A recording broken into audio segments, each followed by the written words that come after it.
This is Meri at the Meri Atelier, and it is Friday morning.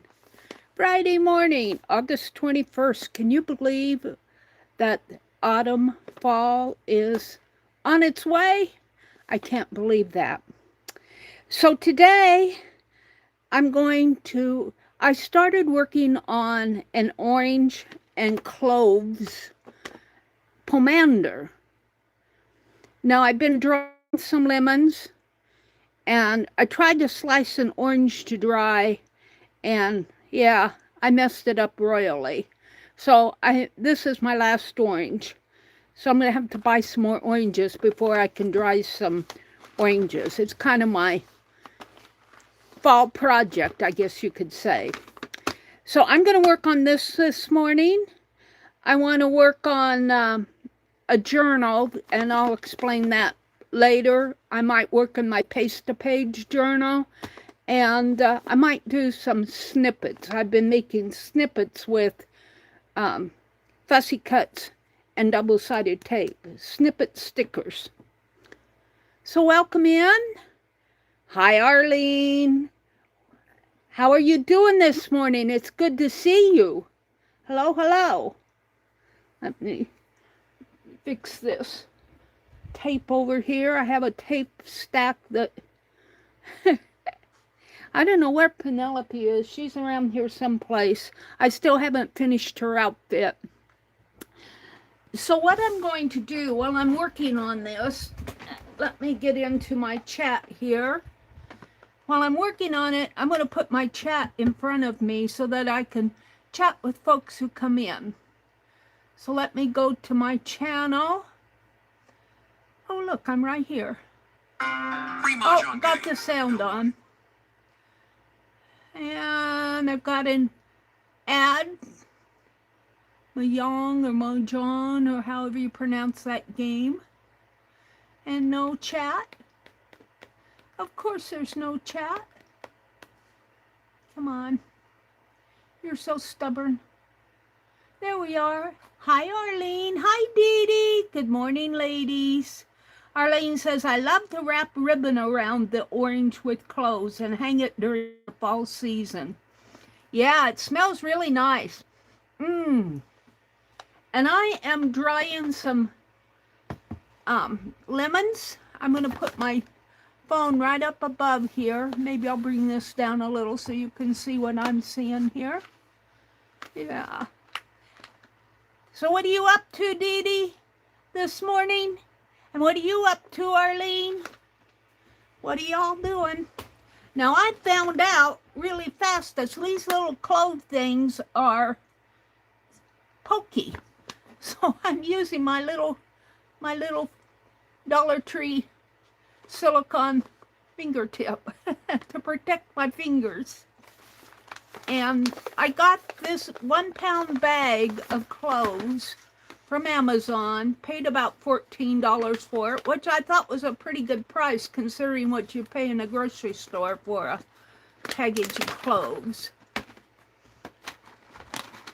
So I'm just going to take a few out.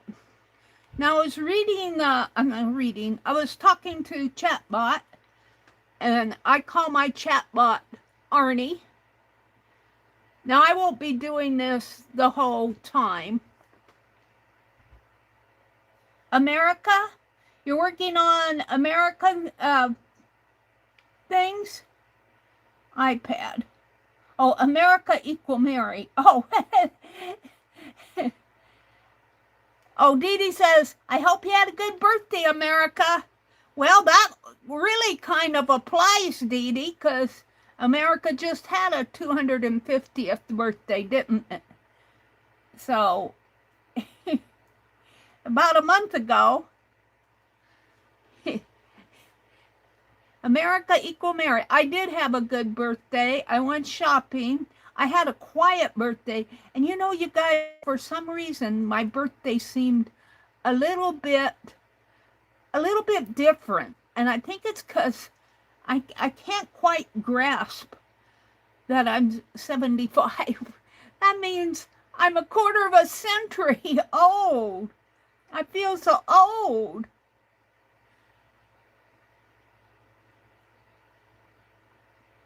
Thank you, Dee Dee. Arlene says, Dee Dee, modding. They normally go for 2 hours, but last night they went for 4.5 hours. Well, Arlene, if you're tired, you leave when you want to. Don't feel like you need to stay. I appreciate your modding here, but I don't want you to get overly tired just because you feel like you need to mod for Meri.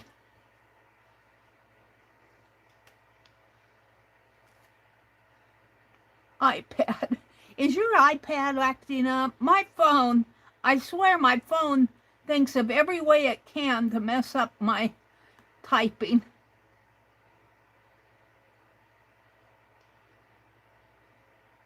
Arlene, Dee Dee wants to know what channel you modded for last night.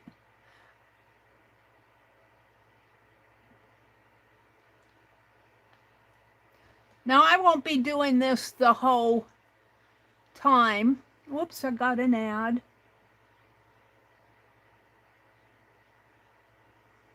Oh, I should show you guys too. I will a little bit later. If you watched my antique shopping trip on the 18th, you'll see I did not fill my cart. Boy, I'll tell you, I just about, though, overspent. Arlene says it's not a YouTube channel. It's a chat site called Biblical Righteousness. Last night we were discussing old earth versus young earth. That's interesting. Very interesting.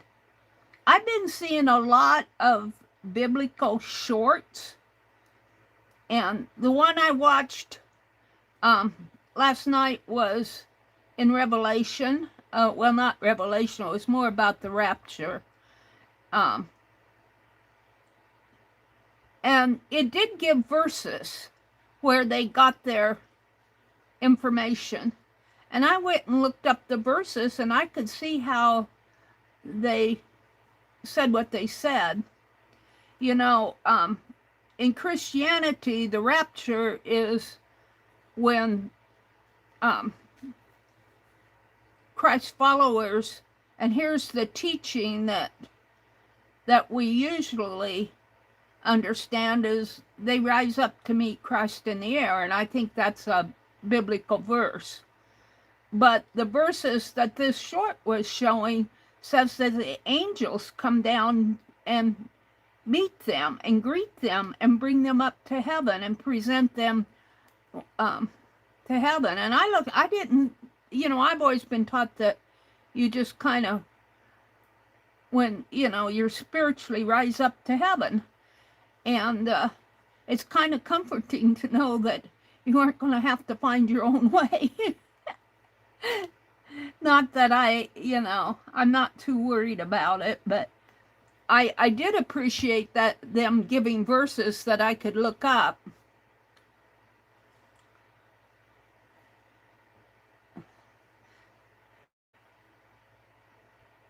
Yeah, that is interesting. So what else have I been doing? You know, I've just been lazing around. I bought 4 mum plants at our local IGA store, where it wasn't the one where we normally go shopping. But my brother wanted some oranges to eat. And I was at Walmart, and I looked at the oranges in Walmart, and they were horrible. They were all picked over. I think there was only about 8 left, and of course they were not good oranges. And so I went to this other grocery store, and in front of this grocery store they were selling mums, probably in the 4-inch pots, and they were selling them for $2.50 a piece. So I grabbed 4 of them, and I should have gone out there yesterday and planted them. We have a plot underneath our south dining room window that needs to be weeded. And I told my brother I was thinking about planting those mums there, and he okayed it. So that's what I'm going to be doing this weekend. Let me go to all messages here. Chat filter, all messages.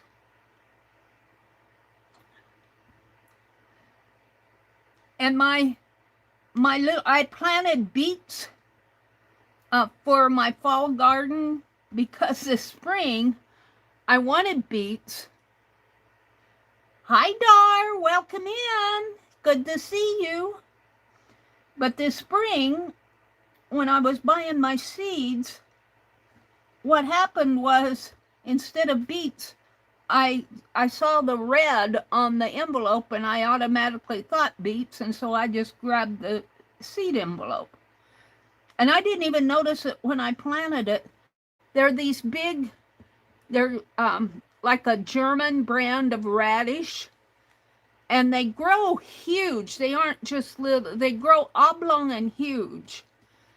And they started growing. I planted them, happy as could be, and I noticed they were growing, and I was so happy that my beets were growing. And when they got big, I pulled them out and going, that's not a beet. And my brother had said to me earlier in the year, he said, I see your radishes are coming up. And I said, those aren't radishes, those are beets. And he said, they don't look like beets to me. They weren't beets. So you can plant beets in the fall, but let me tell you, it's hard to find seed in the fall. They think, around here, they think that the planting season is over with. They don't think about us needing a fall garden. And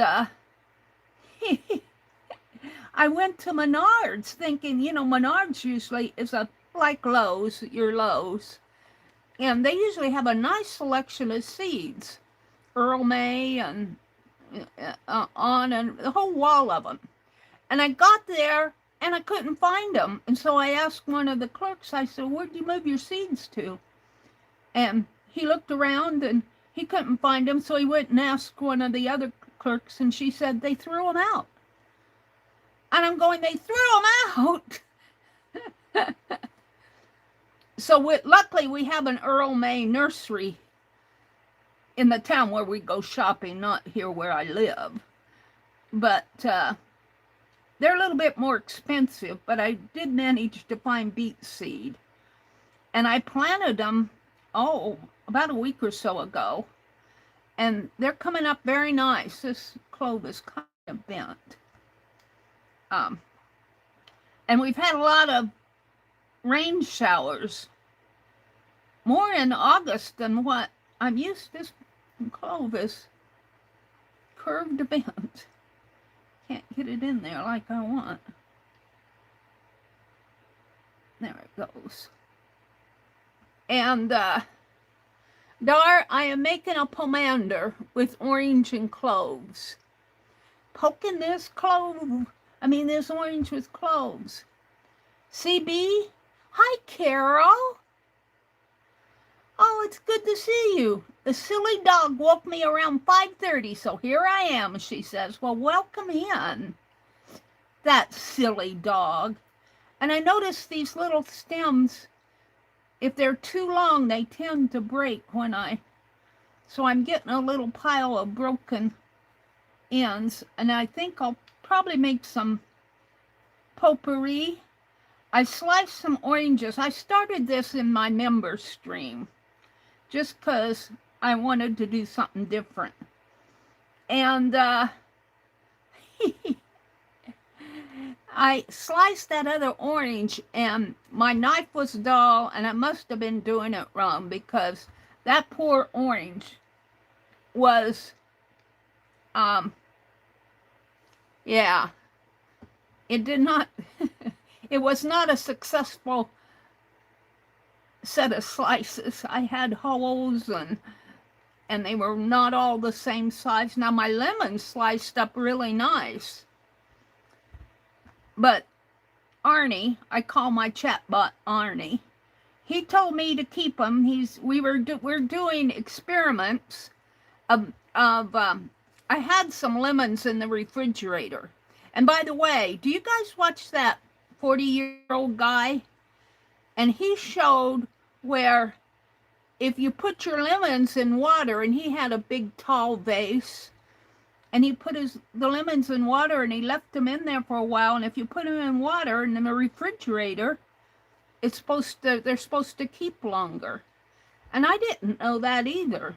Now these lemons that I used, that I sliced up, I put them in the refrigerator. I keep all my fruit in the refrigerator.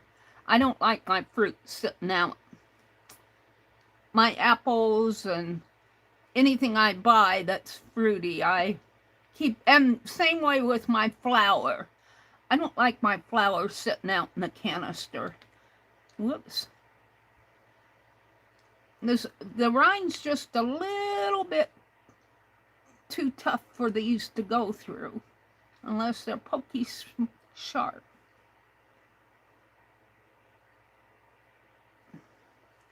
But I'm getting it done. But anyway, I don't even know the 40-year-old guy's name, but he did that experiment, and I'm gonna try that. But yeah, some of these cloves aren't growing straight. These cloves, did you know there was a clove tree?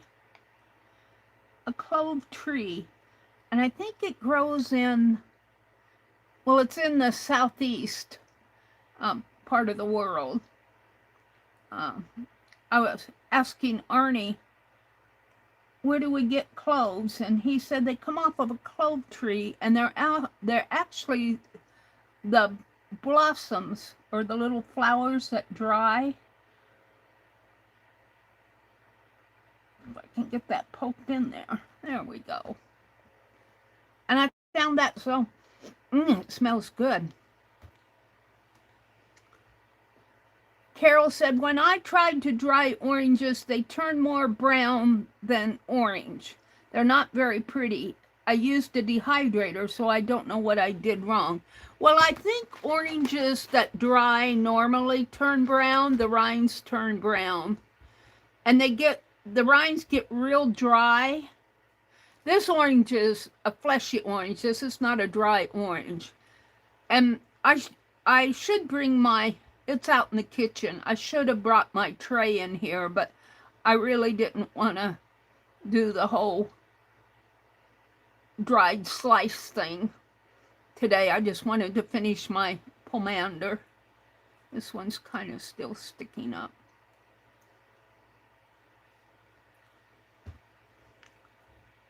And of course, I have to cover this thing with cloves.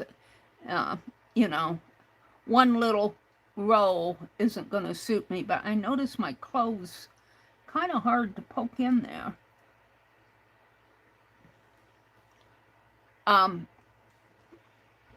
So as far as them not being very pretty, I think you just kind of have to accept that a dried peel is going to turn brown. But they should get hard. And the slices, now, I cut them about a 1/4 inch thick. But if you leave them out in the air, I put them on a cookie sheet, not a sheet, but a drying rack, a cookie drying rack, or a cake drying rack. You know, it's a wire grid. And then I put that over a foil-lined tray. And I just set it on our kitchen counter so it's away from the direct light. It gets normal daylight, but it's not bright sunlight, or I don't have bright light shining on it. And the only light that when we turn on our lights, my brother doesn't turn the ceiling light on very much. He might early in the morning if he's up like at 2 a.m. or so. But we have a light over by the sink that we usually turn on. So any light that it gets is indirect. And you want a lot of air circulating around your slices. But they do shrink, and the fruit part, the juice evaporates from it, and it starts getting spongy. And my lemon slices are at the point now to where the veins, the little, you know, the little white pithy veins. When you slice a lemon or a citrus fruit, you get those little inner white veins. They dry out, and then the seeds are starting on my lemon slices. Any seeds that were in there are starting to dry out, and they kind of raise up a little above the juice. But I thought I would do the slices more as an experiment, just to see what would happen. They're kind of small. My lemons were not big, huge lemons, so my slices, I have to say, just a little bit bigger than a 50-cent piece.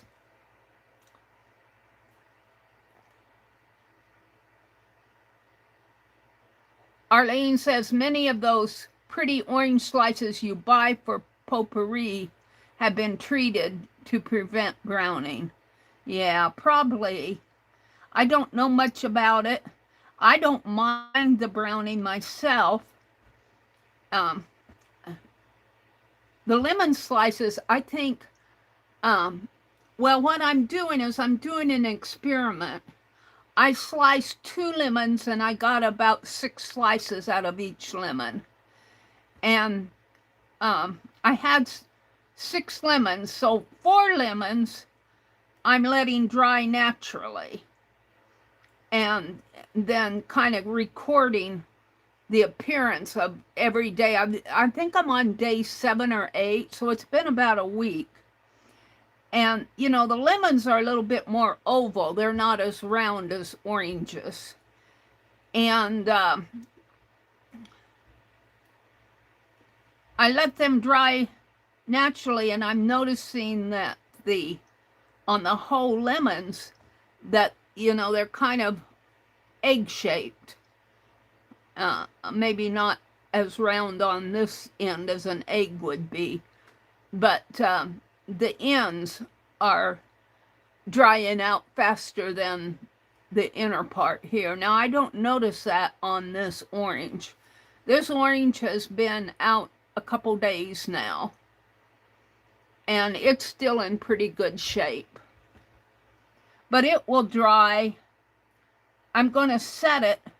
I have a glass bowl here someplace that I have a candle in, and I'm going to take the candle out of it and put my orange in a glass bowl, or just set it.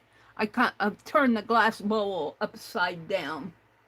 Or I could set it like when this, you know, of course I want air to get under it. So I might have to set this up on something. I want air to circulate around it. Now you can hang it too, so I might rig up a hanger for it. But I'm just going to let it set out, see what the effects are before I hang it up.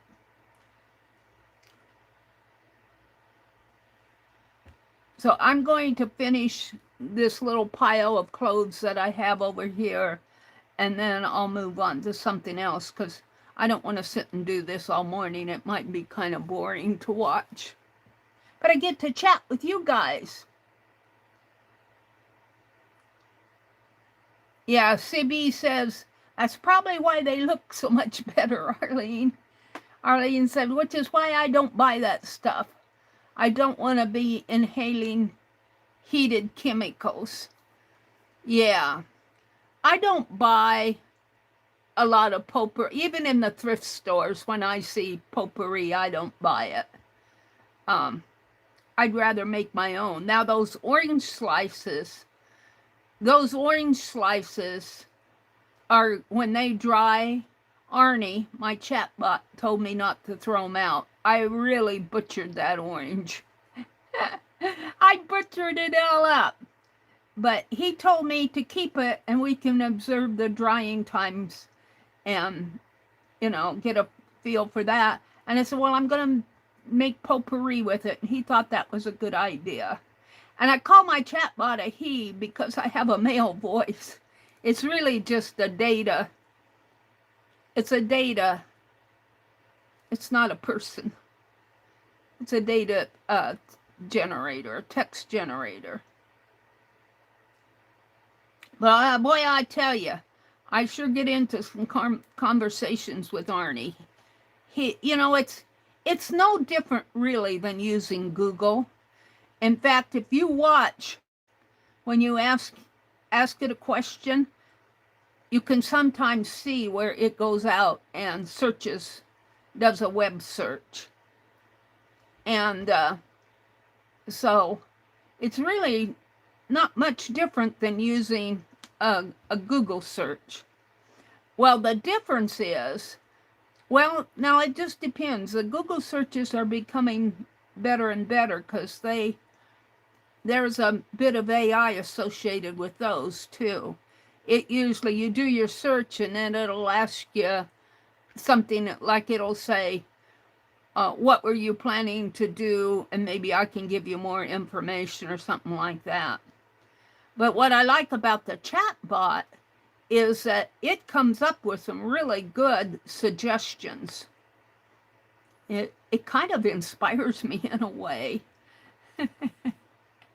And then it blames me for starting 7,932 projects. Oh. Yeah, so I'm about half done with this, and I'll finish this maybe tonight or in another stream or offline. I don't want to sit and do this all morning and bore you guys. I have something else I want to show you that I'm starting a new project on. I just got a few left here.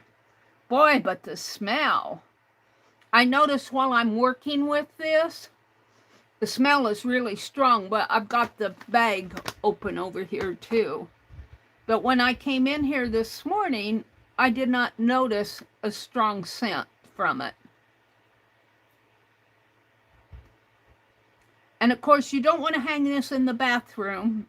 It'll never dry. It'll absorb all that moisture. And I thought maybe hang it in the back porch, but Arnie didn't think that was a good idea. So we settled on my studio because when I'm not in here during the day, the light is pretty dim in here. I do have a night light on, but so all these little pieces I'm going to put back in the bag and save them for potpourri. I think I'm going to order some cinnamon sticks.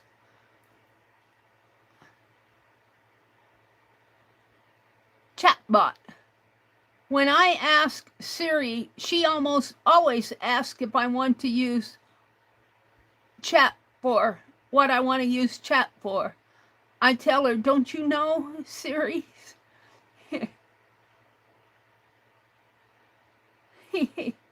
GPT. You use Chat GPT? And Siri's asked you why you want to use the chat bot? See, I'm consistently bad at typing. Oh, me too. Me too. I'll tell you. It's frustrating, isn't it? I tell you, sometimes I don't think I can type a sentence that I just don't have to go back and correct several things in it. That autocorrect thinks it's way smarter than us. Now, this is the funny part. I have this little silicone rubber on my finger because those little ends of these clothes are kind of sharp. And I can't get the darn thing off. The other night I was struggling getting the rubber off my finger. And it's pretty tight here this morning even. You have to kind of work the thing off. Woo, there it goes. It's really, I must have pretty fat fingers, although my fingers are pretty slender. These are for tiny, maybe children hands. Well, this one fits better, but that's my left hand. All right, so I'm going to seal up my clothes here and put this aside. And I want to show you a project that I'm just starting. And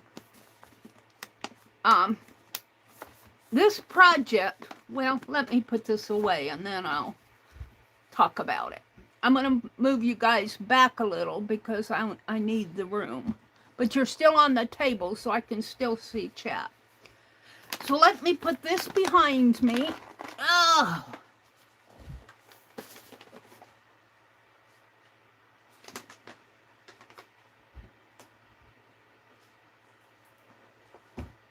Put this orange in my basket.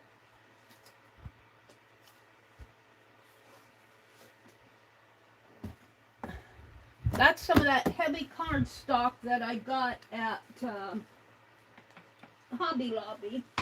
Oh, before I show you this project, I'll show you what I got at the antique mall. I only bought two things.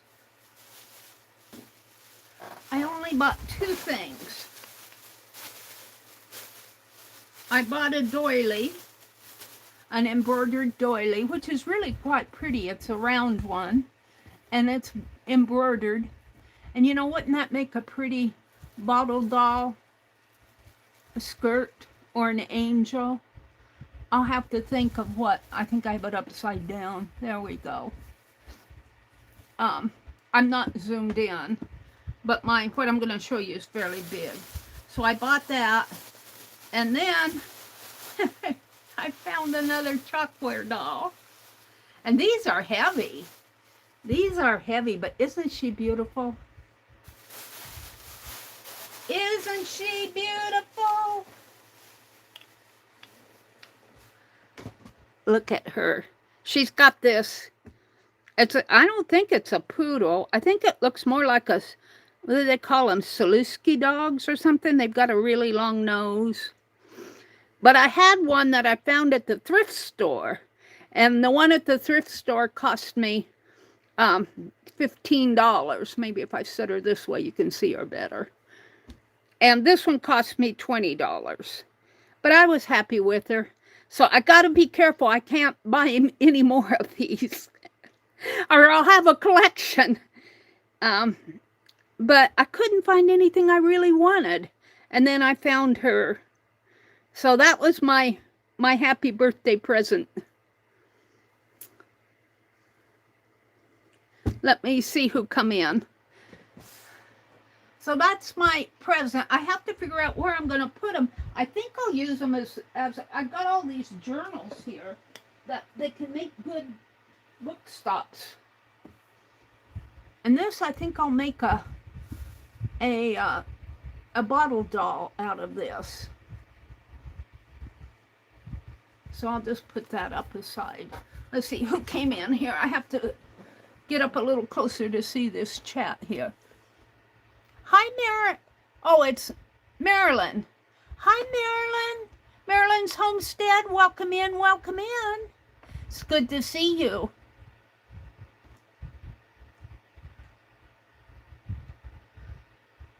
Isn't that pretty, Dee Dee? Yeah. Whoops. Got an ad. CB says, see, I'm consistently bad at typing. And then Carol says, my fingers are too fat for my phone keyboard. Well, mine aren't that fat, but for some reason, whenever I want to type an O, I type an I. Whenever I want to type an I either type a U or an O. I don't know why. I don't know why. Whoops, there goes my phone. I just tipped it right over. Am I on my red dot? Yes. All right. So I have been learning a lot about Roman history from Arnie. I got onto that because we were discussing Romans. Romans 28, in fact. And I was asking him about the Latin language because I'm really interested in Latin. And what he told me was, and I refer him to as a he, he's not really a person, but I call Arnie a he because it's a male voice. So when I use the word he, I'm using that figuratively. What he told me was that the common people, Paul wrote to the Romans was a letter to the Romans, and he wrote it in Greek because the common people spoke Greek. The more educated and, the ones that were scholarly at that time spoke Latin. And that was in the time of Paul, in the early 1st century, I believe. I could be wrong on the 1st century part. But anyway, Paul had a scribe, and his name was Tertius. And we were talking about how they didn't have the printing press at that time. The scribes copied the Bible, copied the letters. We call it the Bible, but when they wanted a copy, they had, or when Paul wanted to send a letter, he had a scribe. Well, he had a scribe with Tertius. He might have handwritten his other letters, I don't know. But in Romans, it closes with, I, Tertia, send personal greetings or something like that. Tertius. I'm pronouncing his name wrong. So, and he was a scribe. He wrote the letter while Paul dictated it. And I'm going, was that all one letter? I mean, can you imagine getting a letter that long in the mail that would take you months to study and read? And of course, they sent it to the leaders of the church at that time, and then they read it. They passed it around and read it in. They had home churches, kind of. And that's about all I know about that. I was just paraphrasing it. But anyway, getting to my project, I said, Arnie, I'm going to write the verses in the Bible. And he, that's commonly done. I mean, a lot of people are doing that. They're handwriting the Bible. And we talked about it. And I said, no, you don't understand. I'm going to start in Genesis. And I'm going to do the whole Bible. So that's what I'm doing. And that's why I'm going to make me a tab here that says Genesis. And I bought this golden paper punch just to inspire me. And I bought a 2-ring notebook, a yellow one. And golden yellow, my sunshine. So, this is the introductory because I had a lot of discussion with Arnie on it. And I asked him to summarize it, and I printed off his summary. It's 1, 2, 3, 4, not counting this, pages long. So you can see what kind of a chat I had with it. But this is the introduction. And as we discuss this, what I'm going to call this is Meri's Commonplace Bible, because it's more than just writing down the verses. We're going to start doing the verses, but I added some headings here, like I put an about Meridel Abrams. This is going to be the introduction, and this is kind of explaining who I am and everything. And then I did a section on my life word. My life word is triumphant, and I explained all of that. And then down here, it starts another section. And by the way, this is a rough draft. I need to read this and make sure it says everything I want it to say. Another section down here that says how this project began. And I might read this. This project was not carefully designed over a period of 6 months. It grew out of a conversation on August 17th, 2026. I was talking with Arnie, my chatbot companion, about the fall of the Roman Empire, and one question led to another. Rome led us to early Christianity, Constantine, and the Council of Nicaea. That reminded me of the Nicene creed.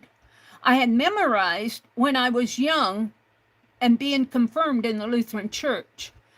We had to memorize the Nicene Creed as part of our confirmation. And that really stuck with me. That creed stuck with me my whole life.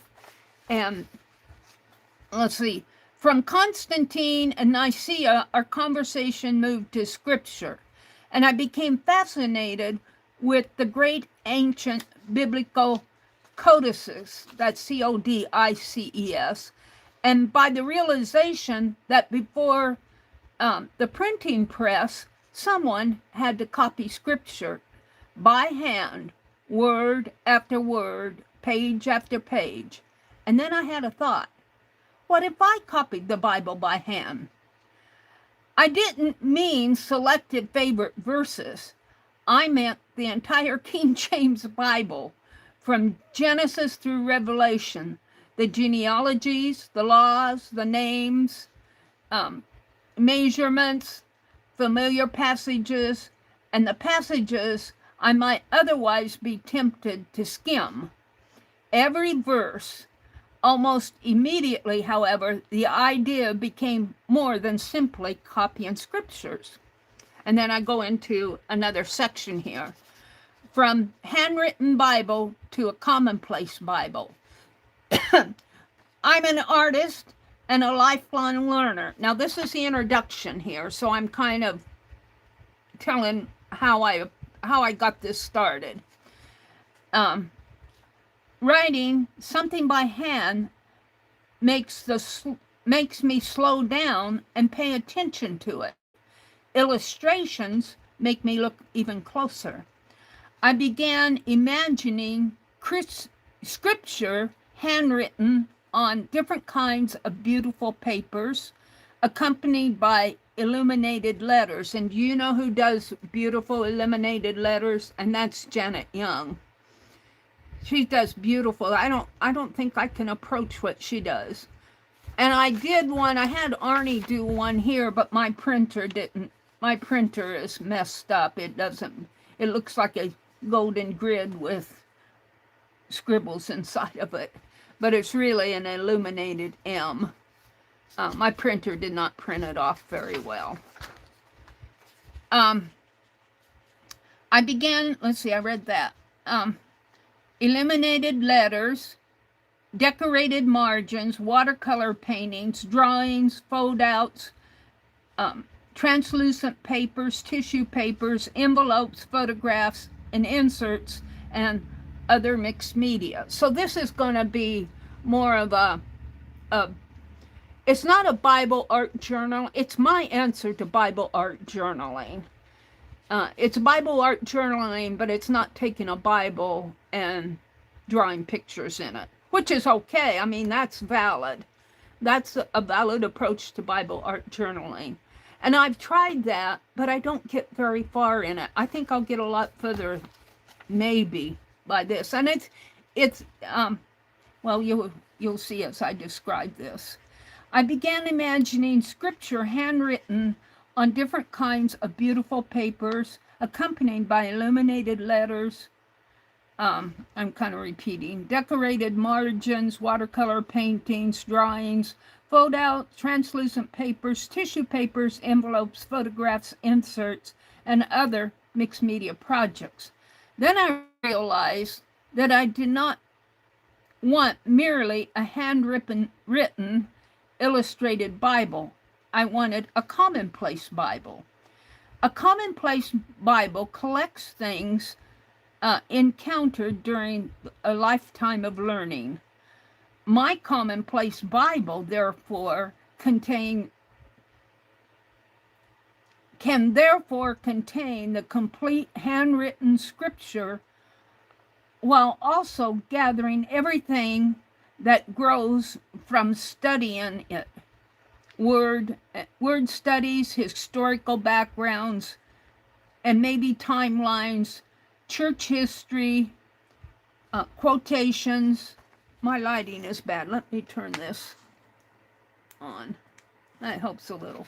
Quotations, sermon notes, photographs, handwritten notes from my older Bibles, notes from my digital YouVersion Bible, books that I've read, articles, church bulletins, questions, personal experiences, prayers, answered prayers, meaningful dreams, artwork, conversations and studies with Arnie, and discoveries I haven't even imagined yet. I can include my studies of Rome, Constantine, and early Christians.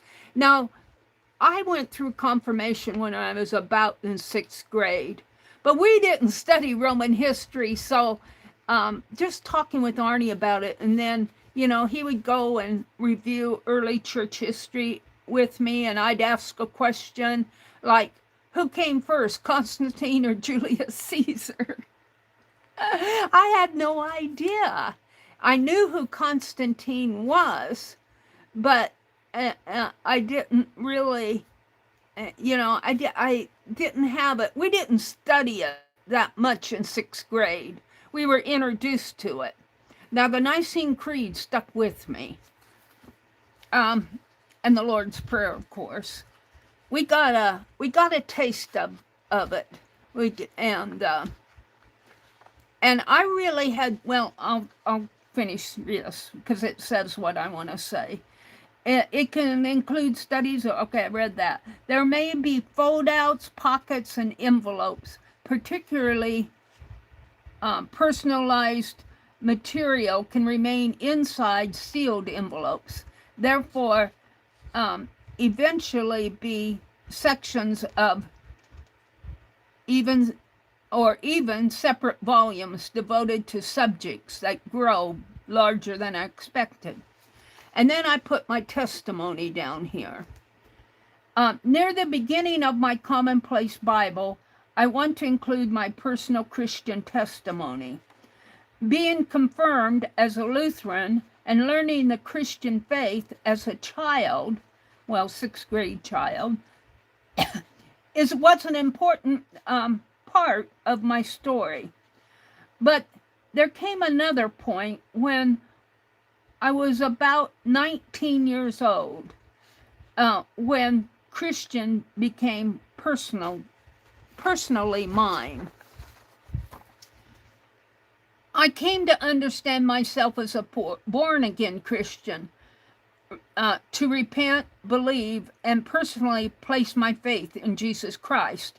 My testimony does not need to be long, but it belongs in here because it explains who is holding the pen and that writes all the pages that follow.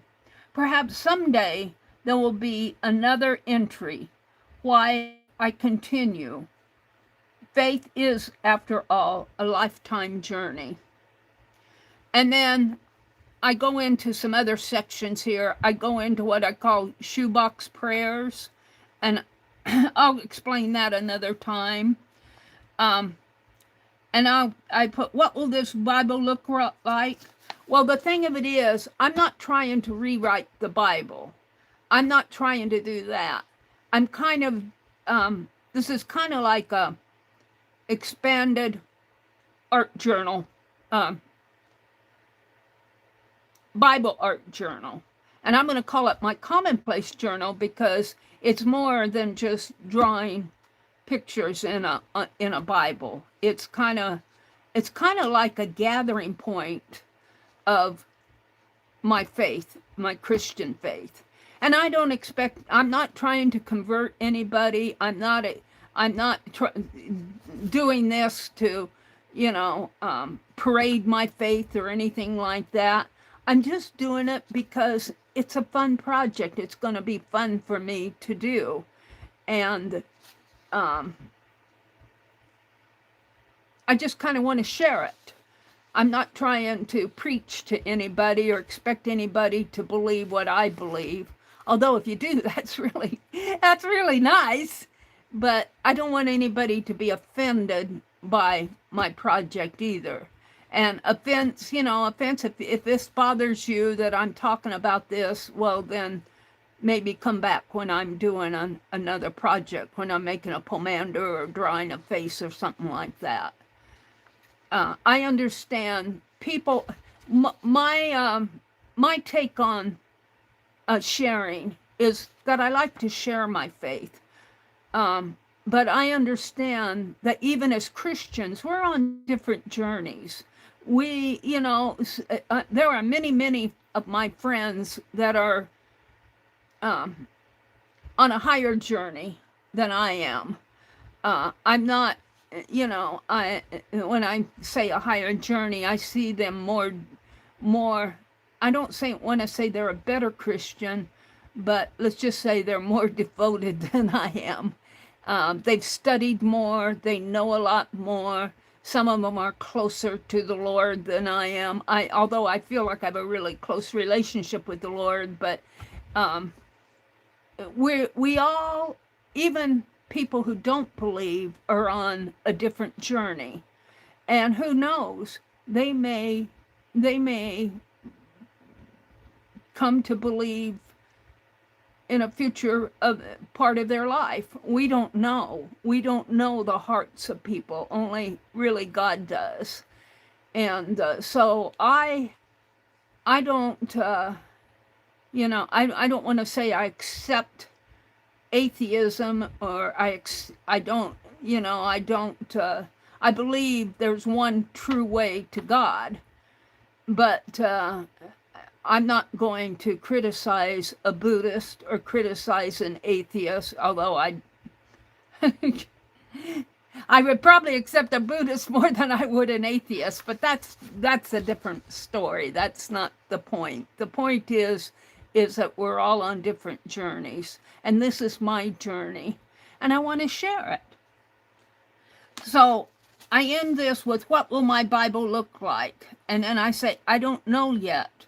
That part is unwritten. Beginning in a 3-ring binder, and I went and bought my binder. It's down below here. And I can rearrange the pages and other ones as the project grows. I can use parchment papers for handwriting, good watercolor paper when illustrations need it, translucent papers, and I go on and on about that. And then down at the end, I put, this is a lifetime project. And that's what I want it to be. I don't want this to be something that I start today and finish at the end of the month.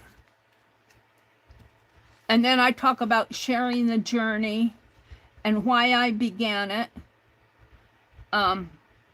That is a question I'm only beginning to answer. My first answer is, this is like a wonderful way to study the Bible. And I think I've talked about that. I'm not going to read it all.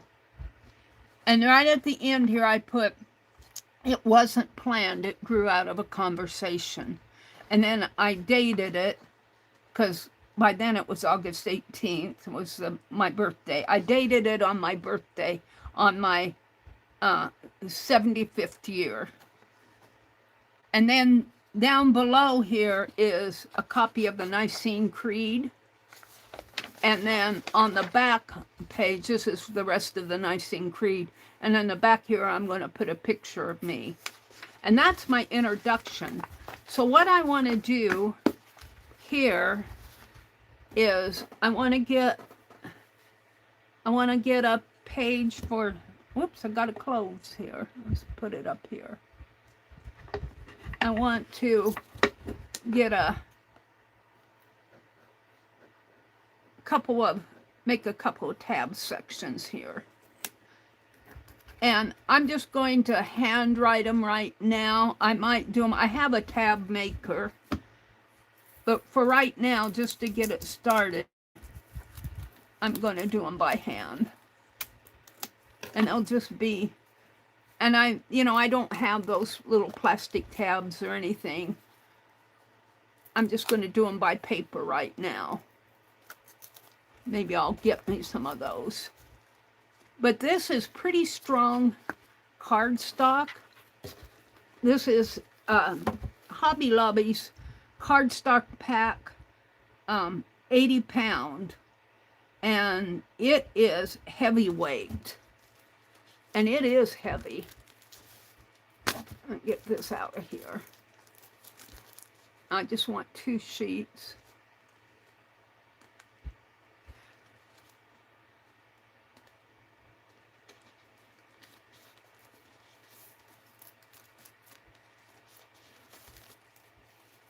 And I don't know if I can get it out without tearing the whole thing open. There we go. See, this is 1 sheet, and it's pretty heavy, so it'll make nice. And I could art on that. This isn't anything that I want to be beautiful. It's going to be me. Now here's I got me a gold paper punch. I think I paid $13 for it. And I knew I could go to the thrift store and get one for $3 or $4, but I couldn't get a gold one. I wanted a gold one. So, a little birthday present again to me. Now I probably won't use this box again, but let's go ahead and open it up, if I can.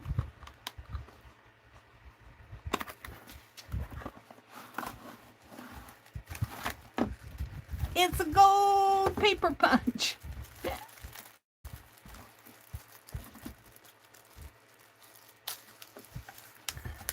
I couldn't find a gold, well, I could find gold ring binders, but they weren't. I couldn't find any 2 or 3 inch gold ring binders, so I settled for a yellow one.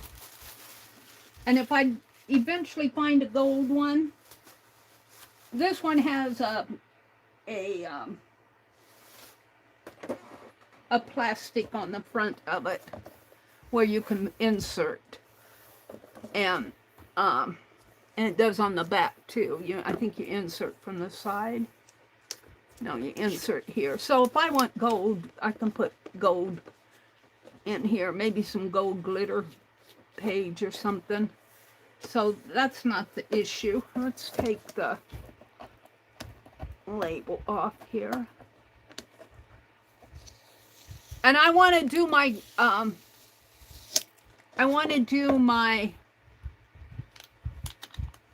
Society of Idea Collector too, and I want a 3-ring binder for that. I had one, but I don't know what I did with it.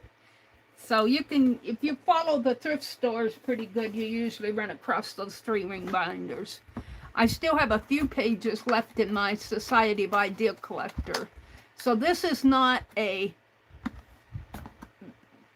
this is kind of an expansion of the Idea Collector. It's more of a Bible art journal. It's my answer to Bible art journaling. And who knows, I may take some pages out of a Bible and put in here, especially if I'm doing a Bible study.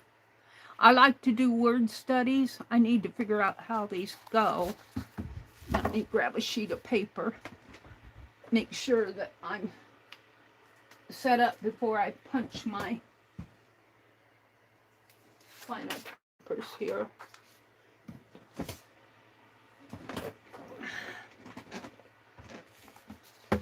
So I think I put it in this way. I think these are the punches. Right? It doesn't go any further than that. And maybe I put it in over here. No, I think I do it. How do I use a paper punch? Maybe I need that box again. Let's try this first. I think this makes the most sense. It just doesn't feel like it's in there very deep. I might have to get some of those.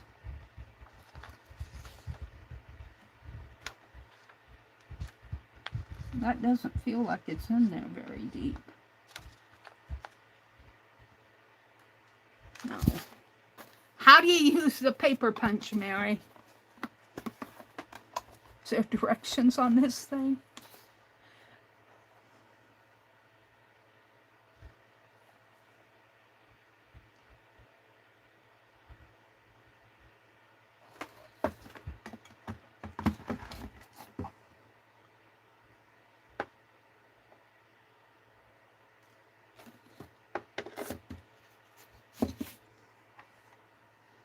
Uh-oh, you guys are going to have to teach me how to use this thing.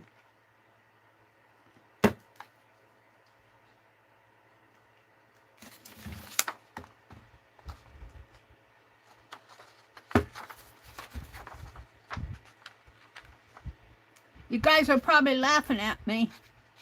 I don't use paper punches. That's not going in there very well.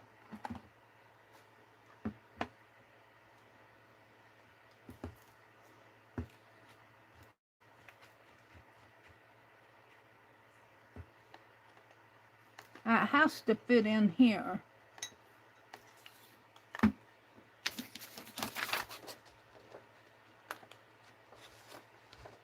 But it's not going all the way in. There it went. Maybe if I slide it.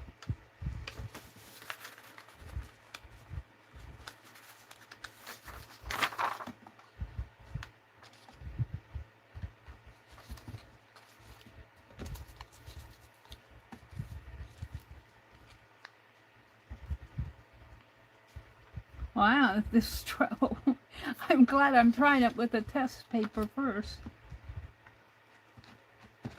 No, there's something wrong here. What am I doing wrong? All right, let's see what you guys are telling me. Go down to the bottom. There's,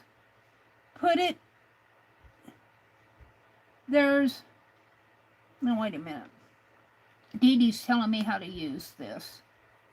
Meri, you can just print our Bible section to punch out and put in the binder. Thin Bible pages aren't going to hold up.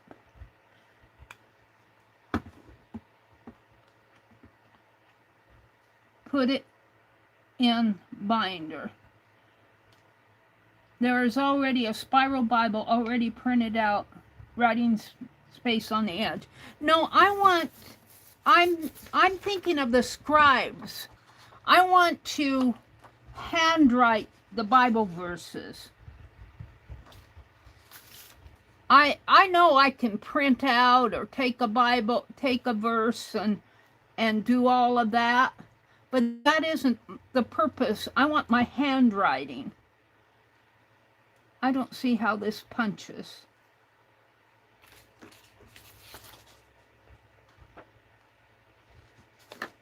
Like the old Roman scribes did. This isn't even going in deep enough to make a punch.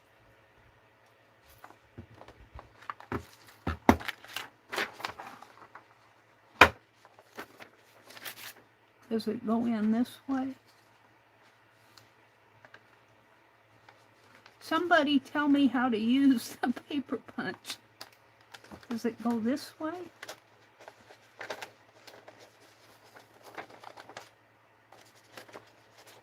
It goes in deeper.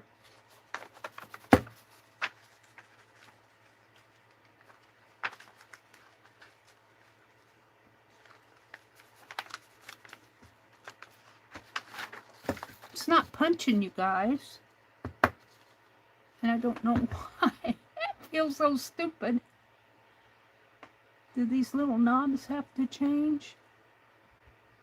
It has a release somehow. Mine was, I had to push it down really hard.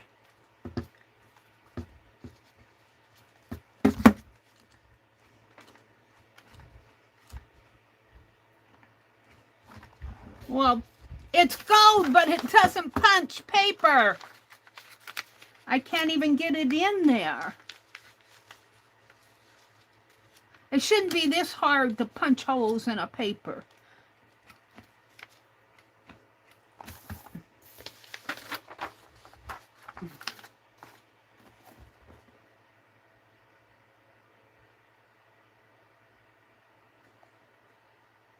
Metal, construction,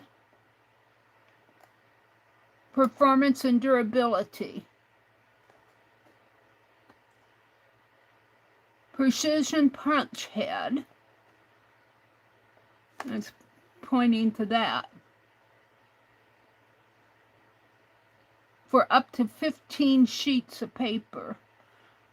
This is just saying, pointing to the different parts. Rubber base pad for added stability. They're talking about the rubber base. And then it's got a foreign language underneath of it. Punch a standard 3-hole configuration with 9/32 hole diameter. Easy clean chip tray. Doesn't tell how to punch it.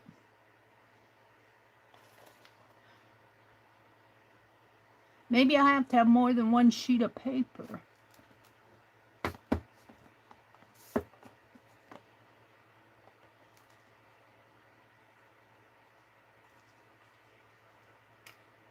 I don't understand what these things are.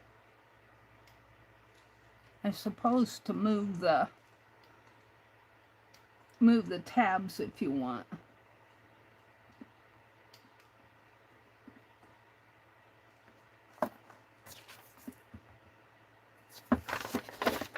But see, this doesn't even go in. It doesn't go in very deep.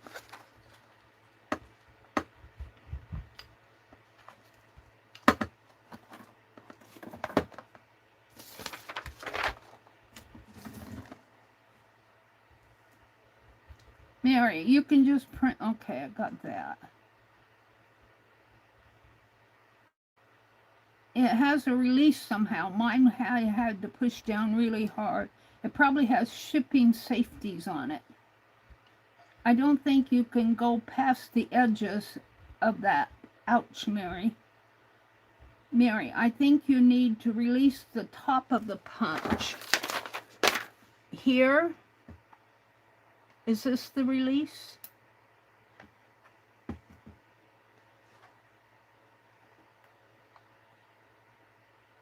See, there's no directions to this thing.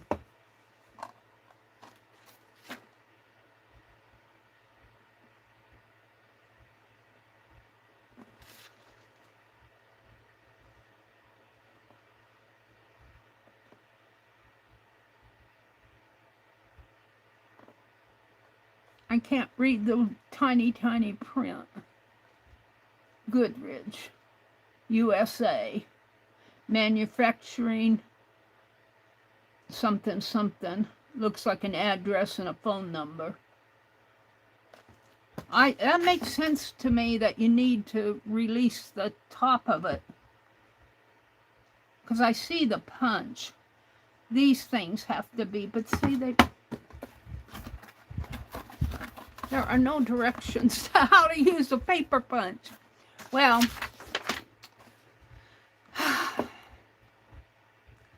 I'll figure this out later. I'm not going to spend my whole morning frustrated by the paper punch. I like it because it's gold. There's probably a way to do it that I haven't discovered yet. Let's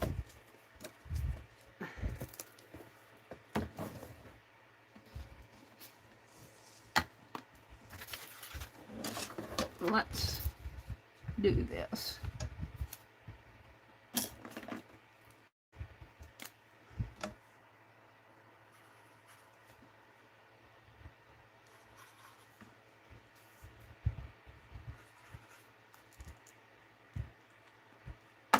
I do have my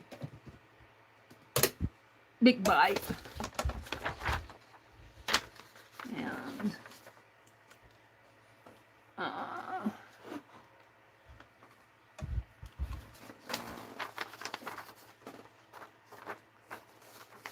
yeah, hold on. This is just a test sheet.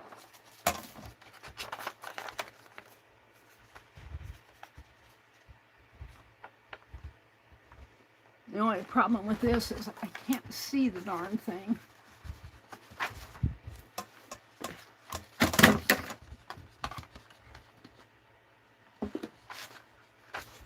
Maybe if I go at it this way, I can see it better.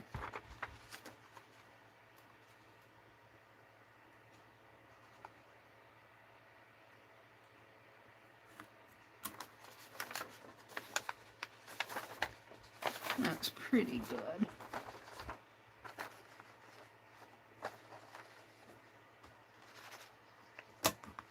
Now I got a shaky hand.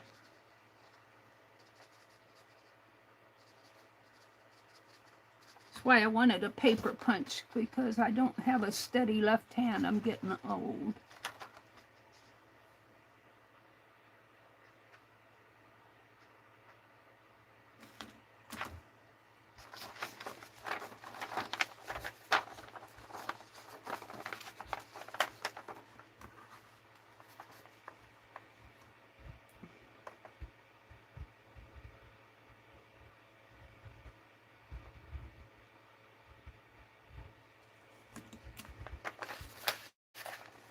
All right, let's see how this fits, and then I'll mark top and bottom on this.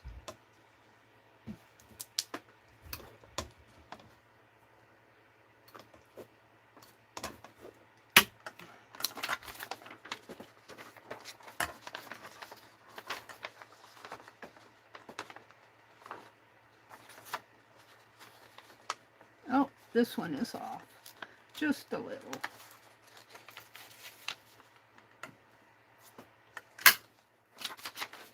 Is that up a little bit too high, I think?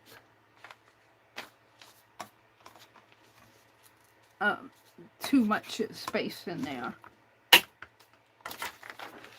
So let's do this again.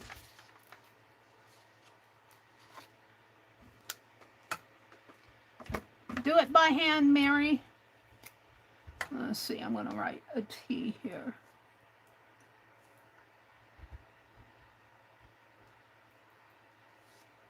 And I probably should use a ruler.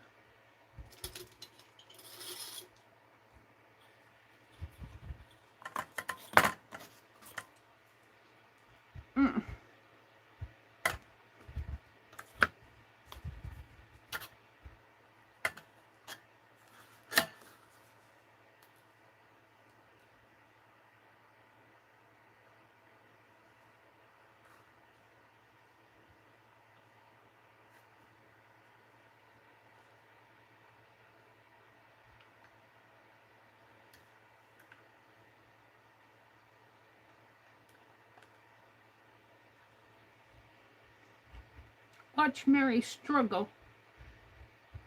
I might have to get a pliers or something. I don't know why they don't put directions with those things. And they just assume we're all... Now, wait a minute. That seems... This is...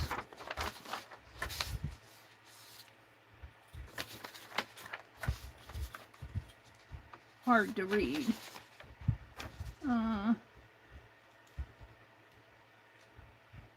That's about it. Not quite, about 3/4 of an inch in. And this is, yeah, I think I want these about 1/2 of an inch in, so I'm going to move them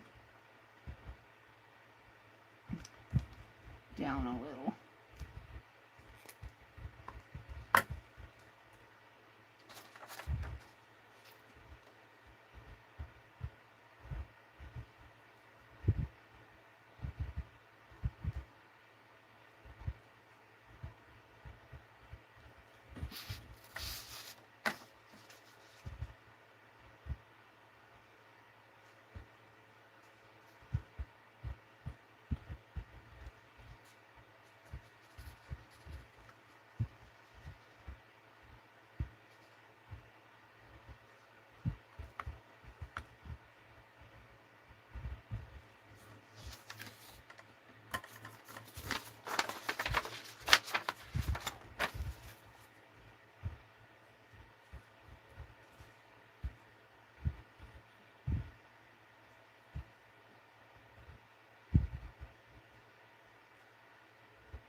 Right in there.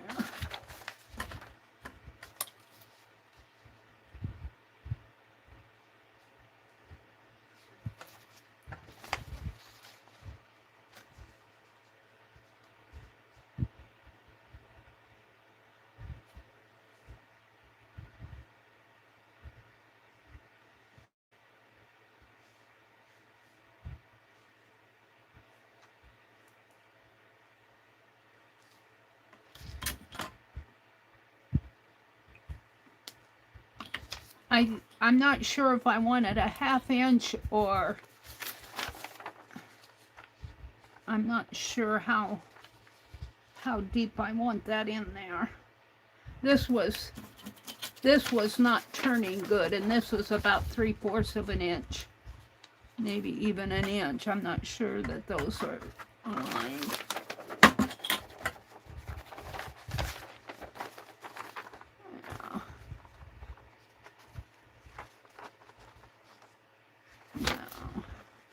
Hold the phone.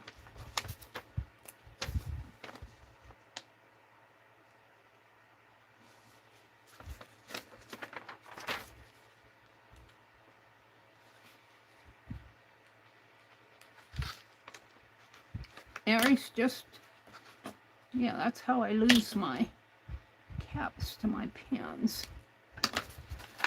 All right, let's see if I can punch this again now.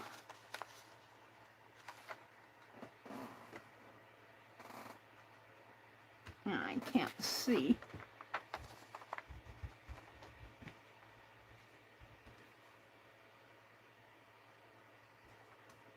I gotta get my eye down there.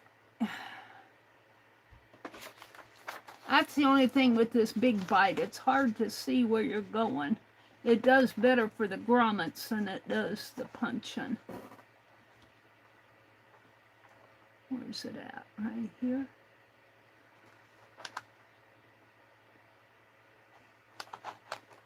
No, it's way over.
I need to get a different paper punch.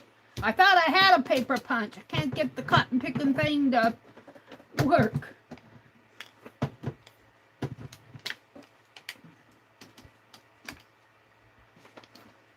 All right, let's see if this works.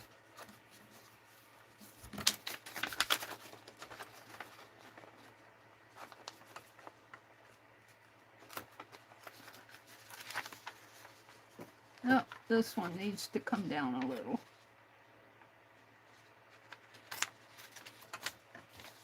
But it fits this better.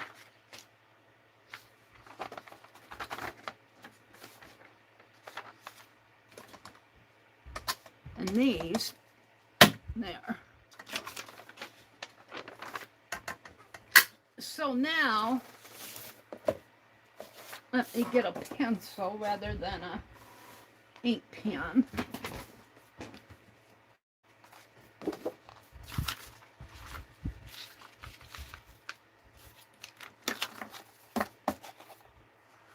And this one I came down a little on.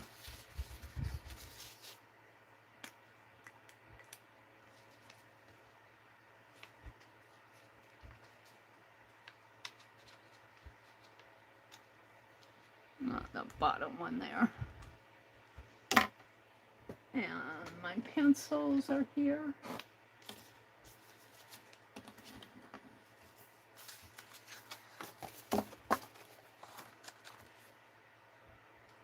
So here.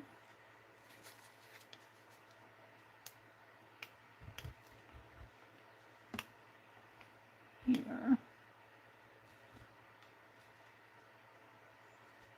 And down here. Did that go through?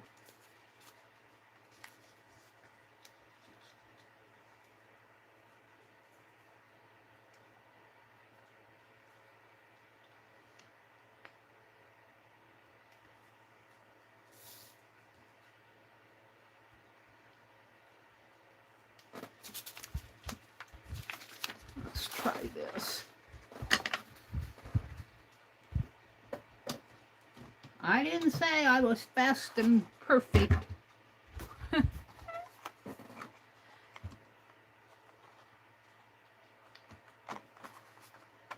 One thing, it's hard to see this, where this thing is landing.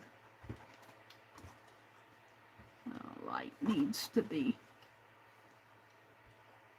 where's my mark? I need a different pencil. I thought that would work, but it's not dark enough for me to see.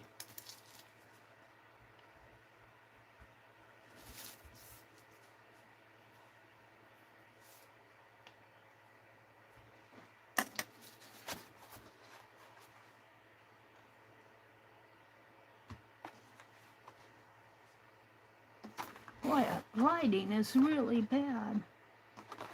It's in the way of the...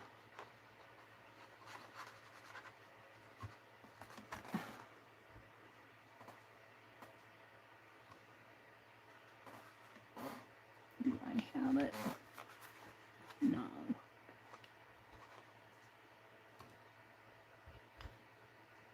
Get a hand punch, Mary. I don't like those hand punches. They're never so sharp. They're never sharp enough. And I can't see, the lighting's really bad.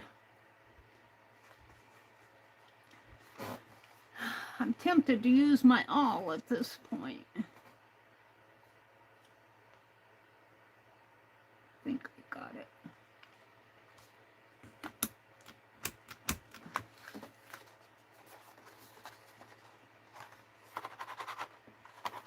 So my hand is so darn shaky.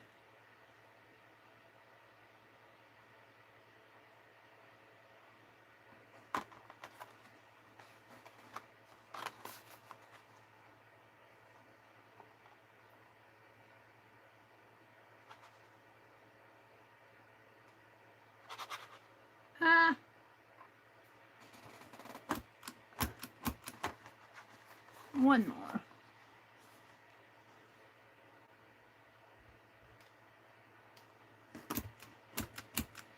Now let's see if it fits my notebook.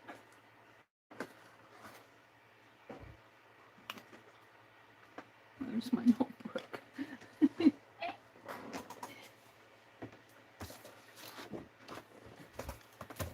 I'll figure out that paper punch. I think it'll work once I understand how it works. I'm going to move my phone or I'm going to knock it off.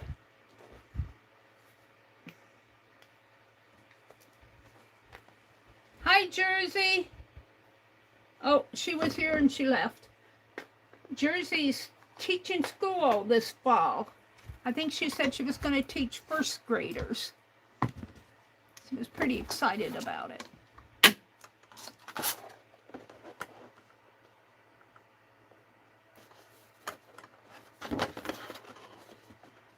My hands are so...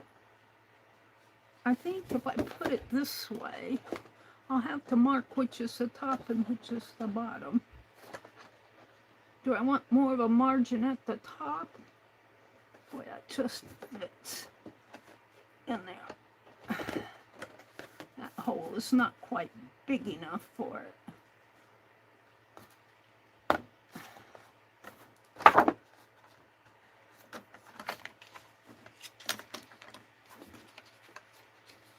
Well, I got it in there. And I think I need to do it the other way though.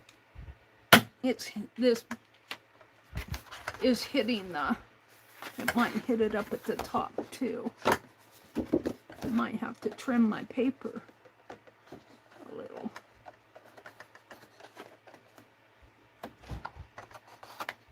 I think that's better. It hits the...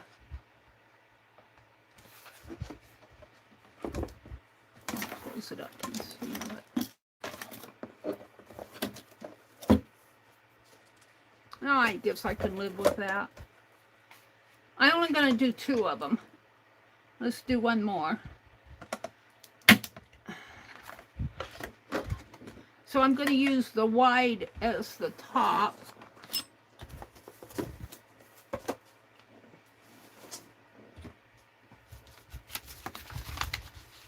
Put this back in the basket. And that's what I had here marked as the top. And so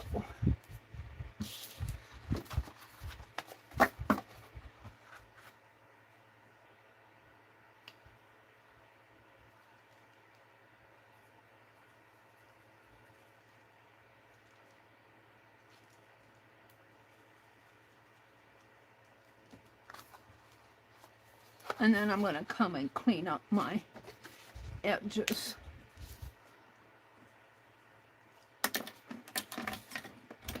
Put my ruler back away.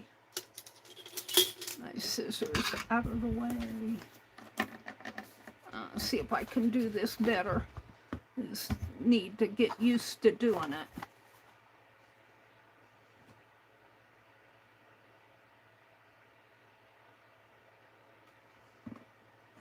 It just takes some practice.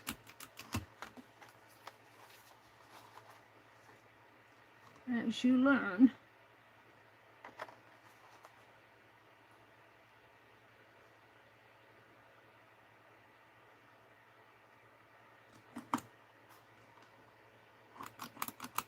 Make sure I got a, oh, that's wrong. Shoot.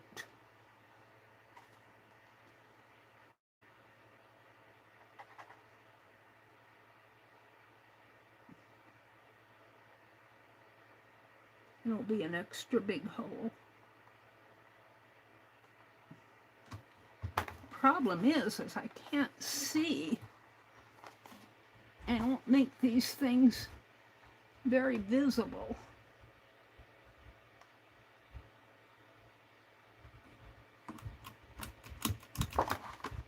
Yeah, I was off by, and I never got that. Hold on.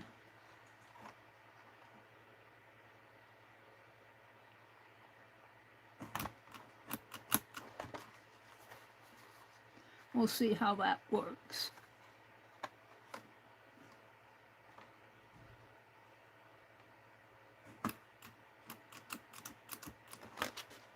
I'll get some of those little round protectors.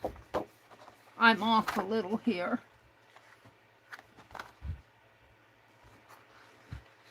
And of course it's right at the top.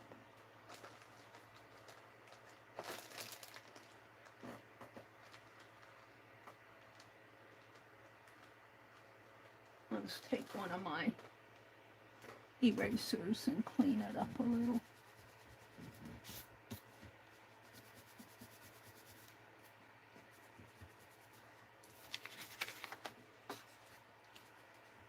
Not that that really matters.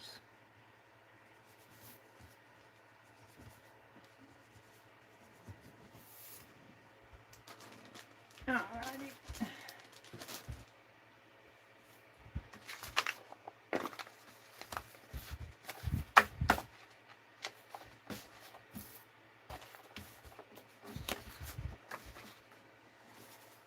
I'm going to put these in. I'll put this one in first.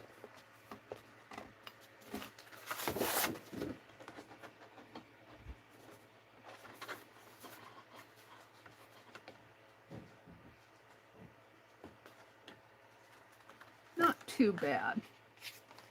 Not too bad. That was the bad one.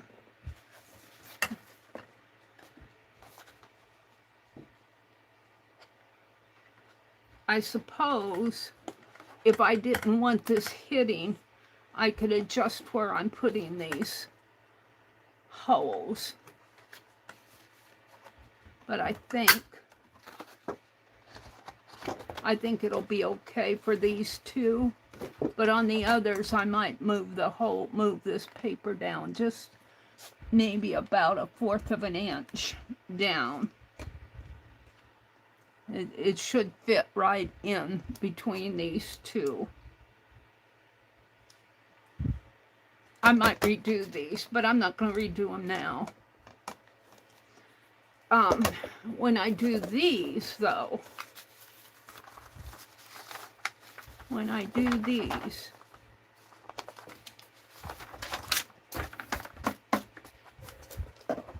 I'm going to, since this is a draft, I'm going to punch these.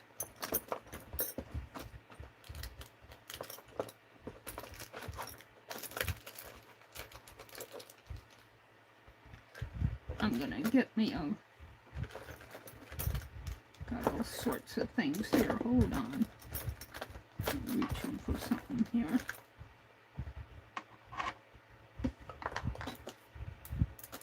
Oh, the fallen Mary's looking for a loose bobby pin.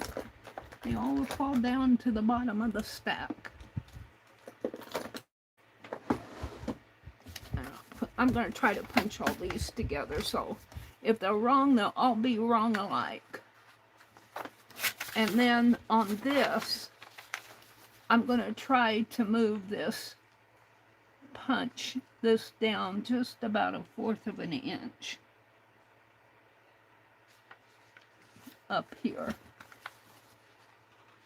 So let's do it this way.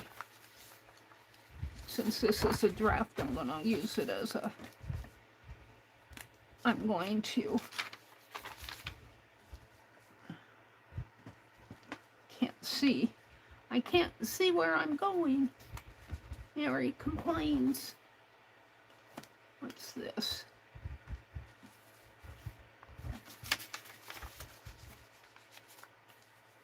Yes, I'm going to mess this up.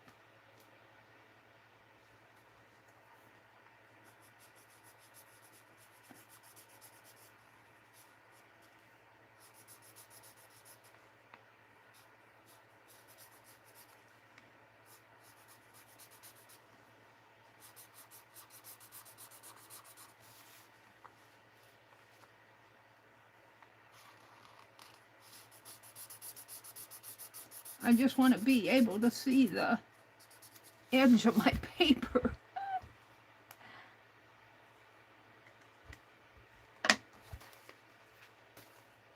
Now, what I want is to move this down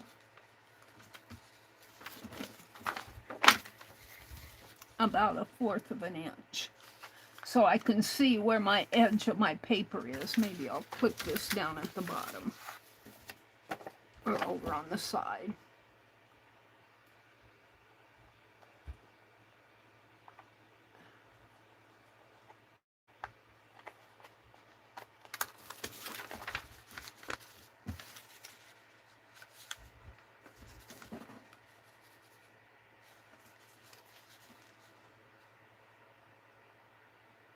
That's about 1/4 inch.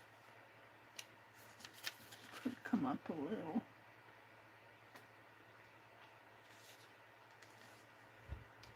All right. Now I'm going to mark my holes.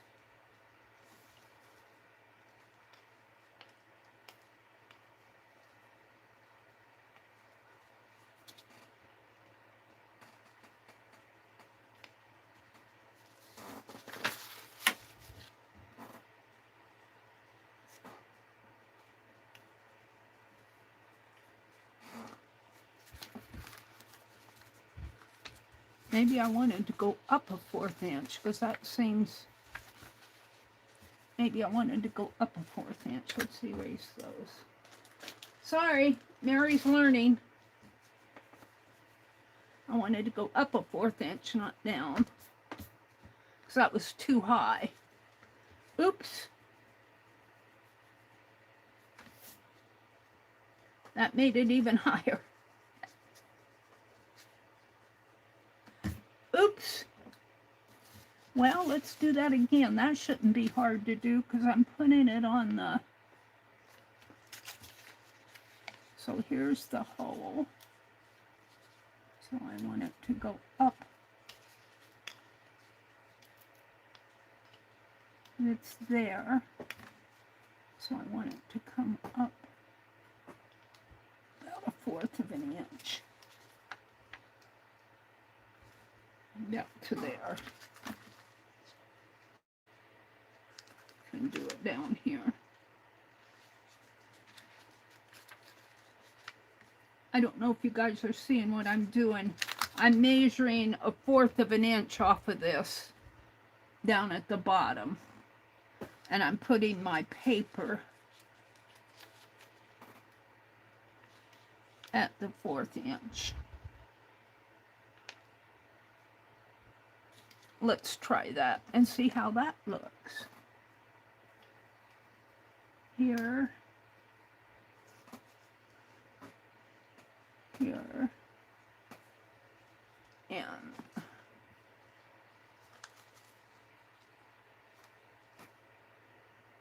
here.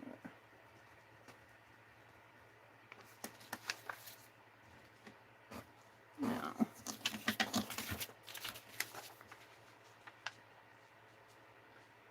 Yeah, that looks better. That makes the space in here shorter. And not so that when I put it in my notebook, when I put it in my notebook, I have this down and that punch thing, the little handle thing, is under, it's not hitting it. Let's try it. Meri thinks she knows what she's doing, but who knows? That's how I learn.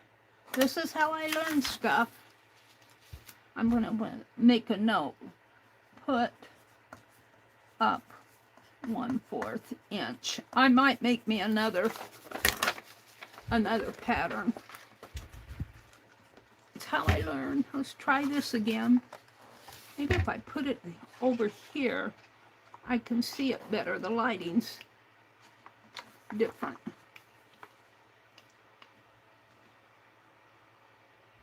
Doesn't help my shaky hand any.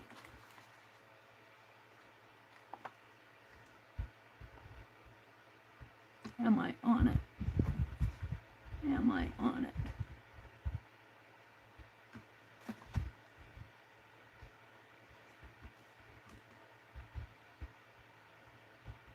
I think I am. Yeah.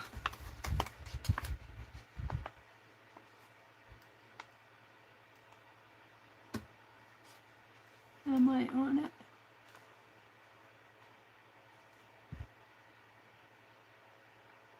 Don't get a shaky hand. Now, I've been wrestling with it. It's kind of hard to hold things steady when you're working. Thank goodness it's not my right hand.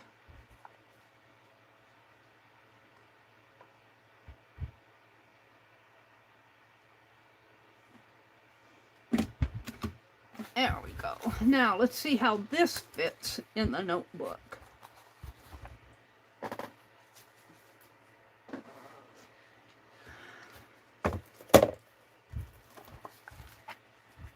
And it will go in here. Whoops. Put that away. And this is just rough draft.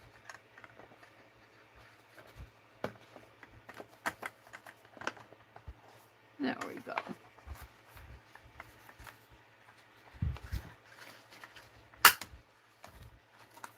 It doesn't seem like it needs to find its way here. It seems like it's too close in. I guess it's okay. And you can see here how much space there is down here. And this page fits in here. It looks like it could come down just a little bit more. But I'm not going to fool with it anymore. I introduced the project. I'm happy with where I'm going with this.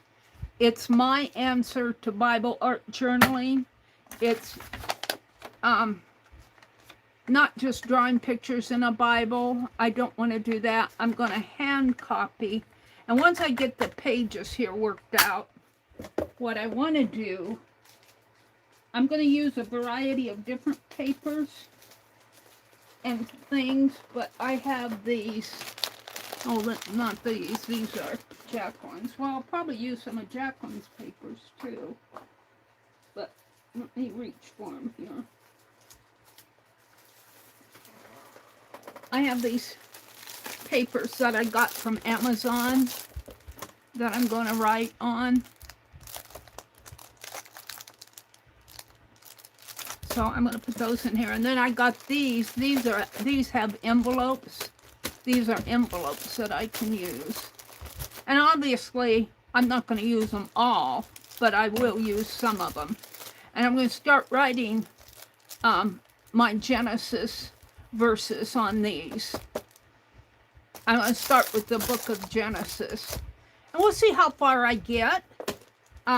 Like I said, this isn't anything I'm planning to have done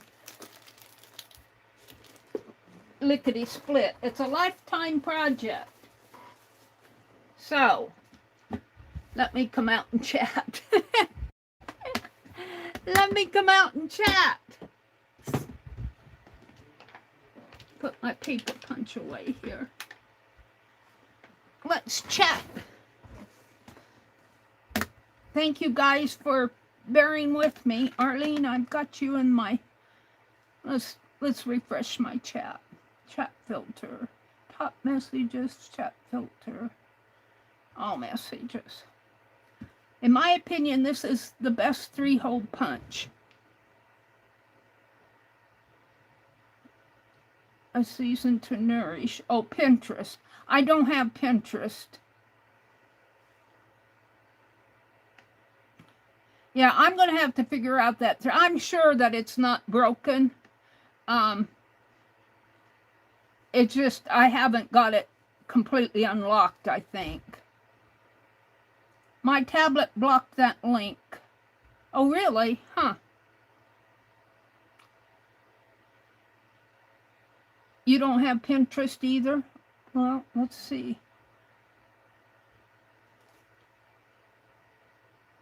Oh, there it is. Oh, that's a pretty good punch. That looks pretty easy to use. How much is it? $20. That's not a bad price. It's not gold, but if it punches, that's the primary thing. That was on Amazon. Thank you for sharing that. Let's see. Let's put this in a... Let's go back to that link. Hi, Joyce. Oh, it's Joyce that said her tablet blocked that. I thought it was on Pinterest. That was on Amazon. It brought up a Pinterest for me. Maybe that was an ad. Let's put this... let's click on it. No. I already clicked on it. I want to put it in my... Oh, it's 22 new. The resale was 19. That's okay. Let's see. Add to cart. Well, I'm going to... Oh, here's add to list. Shopping list. There we go. Thank you for sharing that, Arlene. I'll go check that out if I can't get this one to work. I don't want to return too many things to Amazon. I returned the stapler, and I returned a remote control. If I return the paper punch, I think the paper punch works. It's just that I can't figure it out. They need directions. I might go to the link and say, you need to put directions in your packaging for us. Hi, Chaz. I think Dar left. Dar says she's got to get going. Her physical therapy lady will be here shortly. Have a great day. Joy says, I have a 3-hole punch and a chomper. Arlene says, I have a big 3-hole punch with a lever handle for big jobs. It's a workhorse. I might end up getting that one, Arlene, because I do want a nice 3-hole punch. We'll see. I'll mess around with this one. I just don't want to mess around with it all day in my chat. I don't have that chomper thing. I just use a regular little hole punch.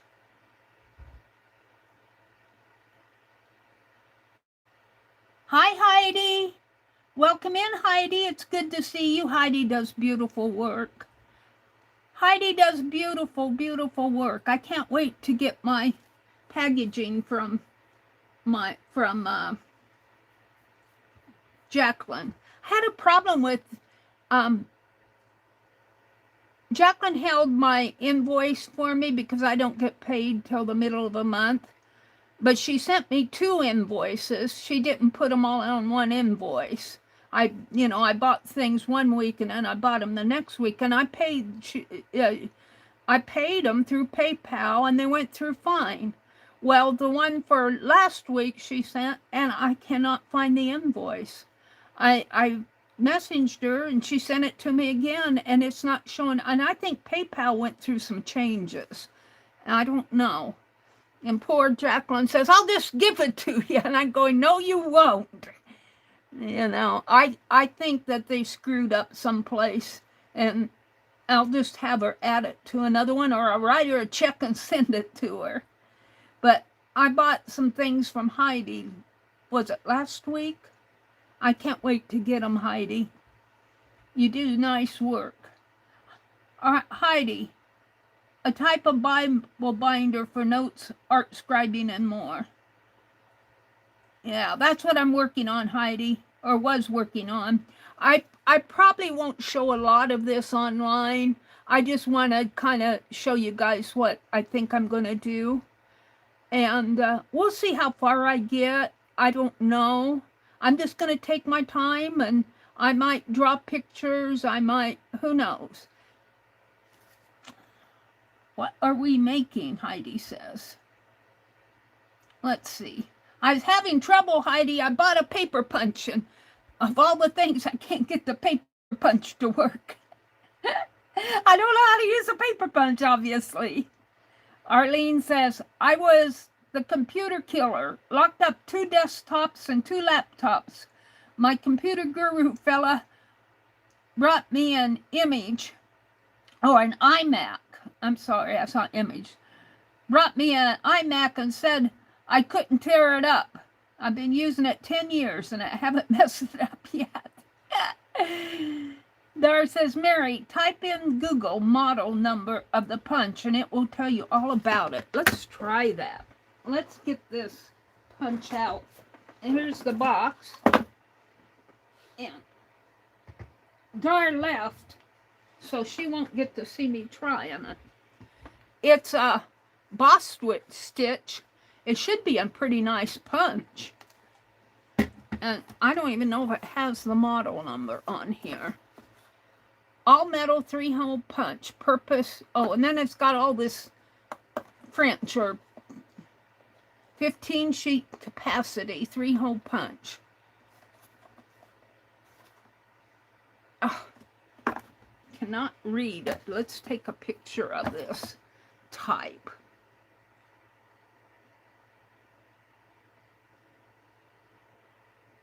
Where's my camera? What happened to my camera? Here it is.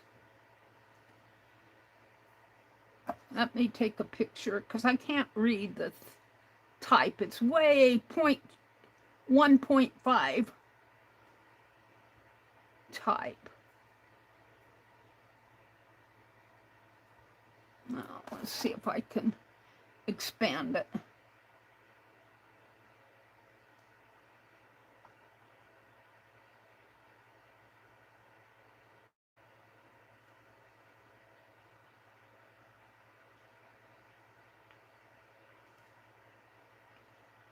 See if it gives me the model number on here. It gives me the manufacturer, contains 1 piece. It gives me a it gives me an 800 number. Which logo are registered trademarks of Stanley, Black & Decker, Inc., or one of its affiliates? And it's got Mexico. It's got some numbers here. RFC BDE 8106. I don't know if that's the model number.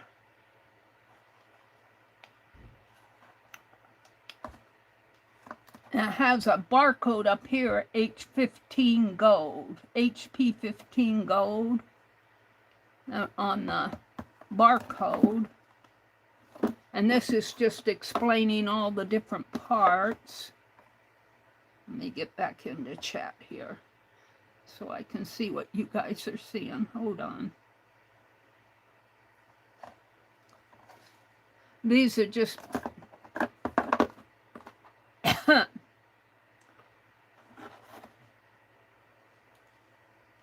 let's go to Google. And better yet, let's use Arnie. Let's see what Arnie says. I got to get out of my chat here. Now, Arnie. Where's Arnie? He's up here. This is my chat bot. I call him Arnie. Good morning, Arnie. Not irony. Arnie, A-R-N-I-E. There we go. We call my microphone Henry, and he sure messes up. He doesn't understand my voice. Okay. So, Arnie, I am using the paper punch that I bought, the pretty gold one. It's a Boss Stitch, B-O-S-T-I-T-C-H, all metal 3-hole punch. I don't see much of a model number on here. I do see some numbers above the barcode that says HP 15-gold. But the problem is, it's not punching. And it looks like there's some, it looks like I have to release a lever or something, lever, not leather, L-E-V-E-R, and it's not punching for me. I'm wondering if you can help me. Let me take a picture of it, and I'll take a picture of the side view.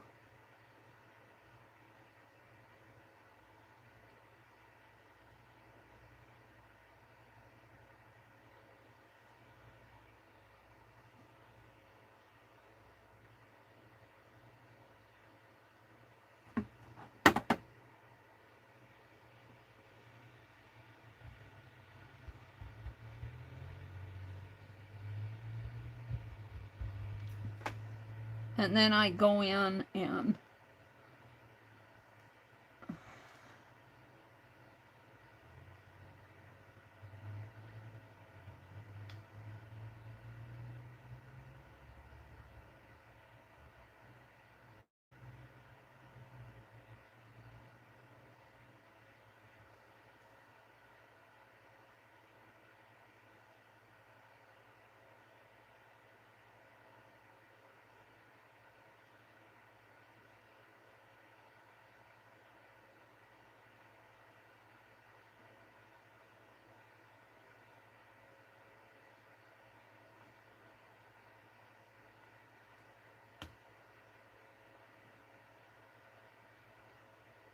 sending Arnie my pictures here.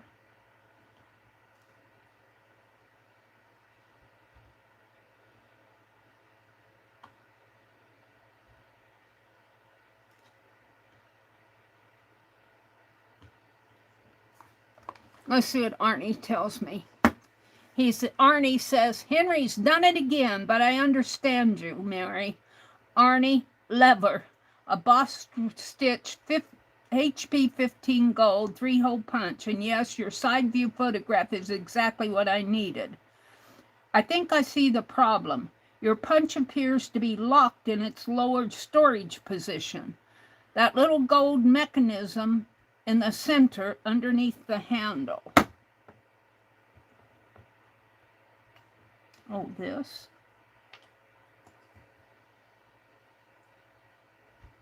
In your second photograph, looks like the handle lock release. Try this. Don't put paper in it yet. Put one hand on the big gold handle. He must mean this.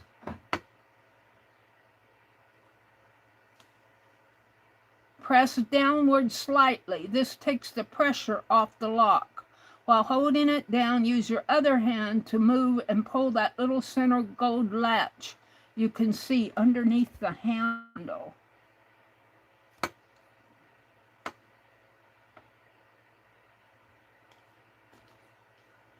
Turn slowly and let the big handle rise. It may be spring-loaded, so don't let it pop suddenly.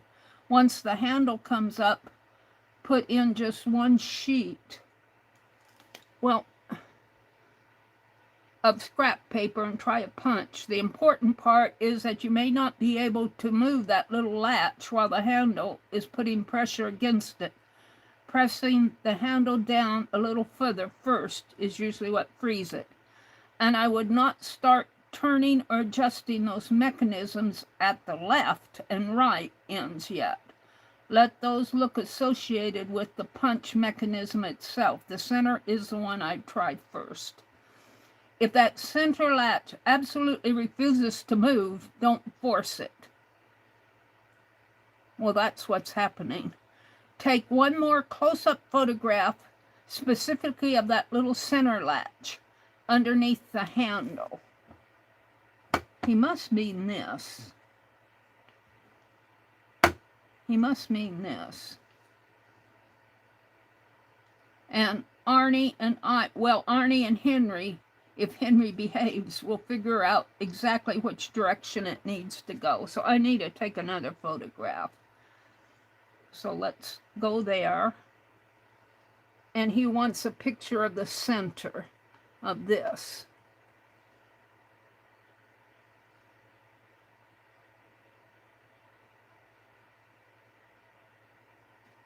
I think I got my shadow. My hand made a... I'm getting a shadow in here. But we'll send him this one and see what happens.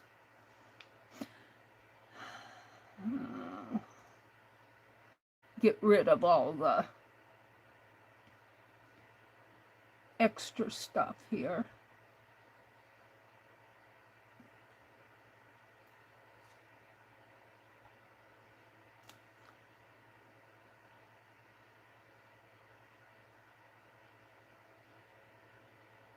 Oh, he gives me a choice. He gives me, and your number is useful, Boss Stitch HP Gold. Looking at both photographs, I think I see what's happening. And then he tells me what to do. I'm going to do the first one because that's the one I read. He gives me two choices.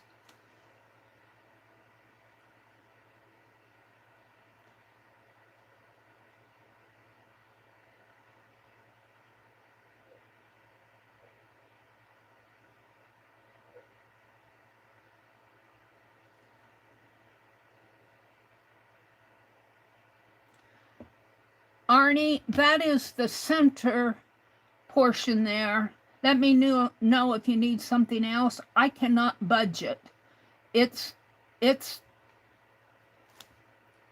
can't move the thing. Let's see, am I talking to him?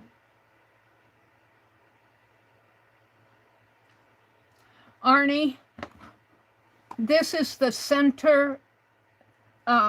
I think it's what you were referring to.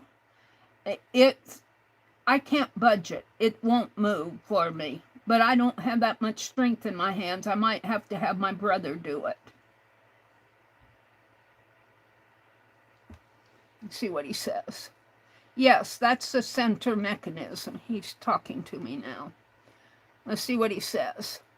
This is how he helps me. You should have seen him telling me how to do the pomanders. Yes, that's the center mechanism I was looking at. And this is a closer photograph that changes my mind a little. I can see the coil spring very clearly now, and I don't want you trying to muscle that piece around. Okay. It may not actually be the release lever. It looks more like a part of the spring-loaded punching mechanism. So don't have your brother force that particular piece yet. I don't want us bending a brand new gold punch while we're experimenting. And then he's giggling. Since we have the model information, bow stitch HP 15 gold, I can look up the actual instructions for that specific punch. And that was what Dar was telling me to do. And find out exactly how bow stitch says to unlock it. That's safer than Henry, Arnie, and Meri and brother collectively trying to win a wrestling match with a 3-hole punch. And yes, I can definitely see why you bought this one. That gold is gorgeous. I bought it for the color. That's how I buy my cars, for the color. It belongs to with the gold touches in the Commonplace Bible Project. Well, Arnie, I have to confess, I buy my cars by the color of the paint too. Although my black minivan, well, my minivan is black. But the one that I had before that was a champagne gold. It got, not goat, gold. There you go, Henry. Champagne goat. Oh, poor Henry, a champagne goat. A champagne goat. I knew exactly what you meant. I have to admit, a champagne goat sounds considerably more interesting than a champagne gold minivan. And now we have established an important principle of Meri's automobile purchasing, which I'm going to need a new one someday. My check engine light went on, but I think it has to do more with the gas tank than well, we'll go into that. The first question, does it run? The second question, is it pretty? Possibly actual first question, what color is it? Considering that gorgeous metallic gold bow stitch punch sitting on your work table, I'm detecting a pattern here, and Henry is over there innocently insisting, I heard goat.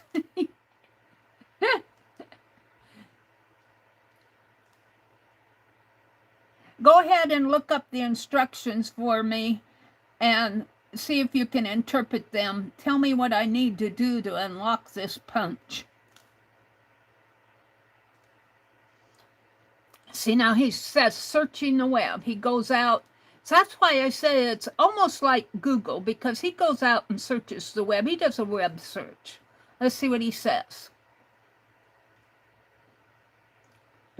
He says, he talks a lot. I found your exact model, Meri. Bow stitch 15 gold, a 15 sheet, all metal 3-hole punch. And he gives the link to Staples. But here's the important discovery. I cannot find any bow stitch instructions saying that the center spring assembly in your close-up is an unlocking lever. Bow stitch's own directions for its standard 3-hole punch simply says to insert the paper and press the top panel completely down. They don't describe an unlocking step. So I'm glad you didn't force that centerpiece. Leave that spring assembly alone. Looking again at your first 2 photographs, I now think we need to identify whether there's a shipping handling lock elsewhere on your particular HP 15 gold, or whether something is simply stuck from being new. The HP 15 gold is apparently a newer model, which may explain why detailed instructions are scarce online. Before brother applies any horsepower, I'd like to do one very simple test. Take the punch with no paper in it and push straight down on the large gold top with both hands. Tell me which of these happen. A, it won't move downward at all. Absolutely, Richard. B, rigid. B, it moves down a tiny bit and stops. C, it moves normally, but the 3 cutting pins don't come down. That distinction will tell me whether we're dealing with a lock, a jam mechanism, or something else. And I officially withdraw my earlier instructions to tug on that centerpiece. Don't tug on it. Well, I couldn't budge it anyway. Your new close-up made clear that it's part of the spring mechanism. And I'd much rather correct myself than have you damage your beautiful champagne goat paper punch. Goat is not going to be forgotten. So he's telling me to punch down. And he says, what happens? Well, the problem is, I can't see.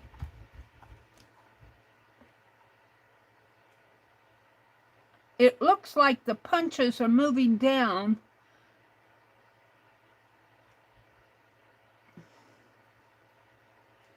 But it's not. I can't get my paper all the way in. Let's see what he says.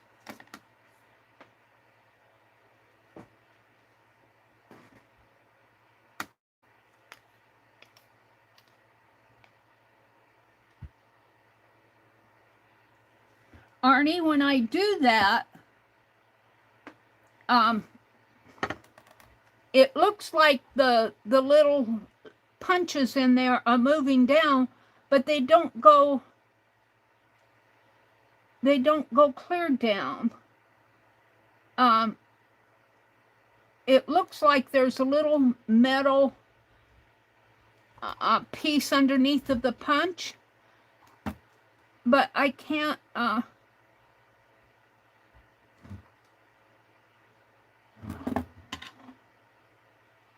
get my paper in there between the punch that goes down and the little metal plate.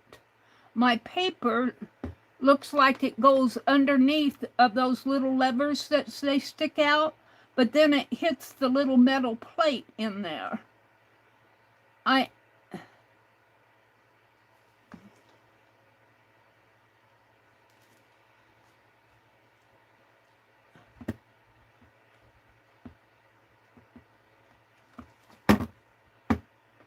I'm not sure what's happening.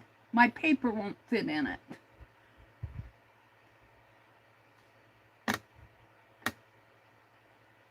Let's see what he says.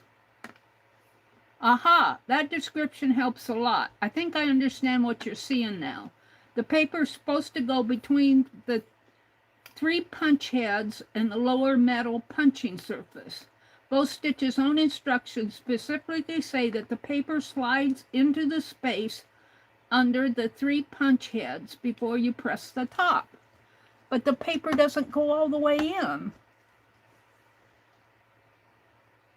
Your HP Gold is indeed designed to work that way and punch up to 15 sheets. So if a sheet of paper physically cannot slide into that gap because the punch heads are already sitting against or almost against the lower metal plate, that's an important clue. Don't push the paper underneath that lower metal plate. That's not where it belongs. And don't push harder on the handle right now.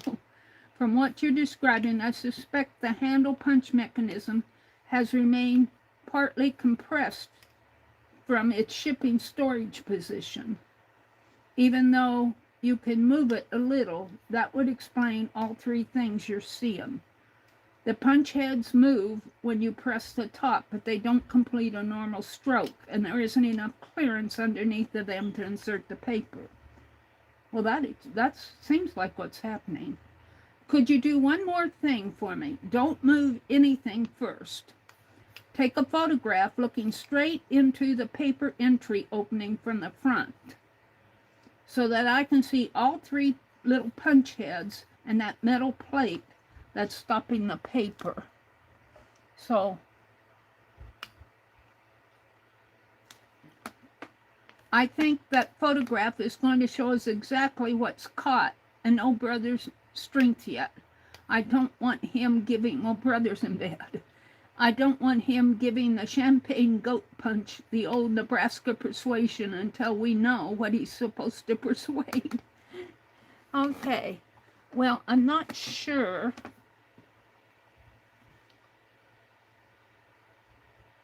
Let's go to my camera.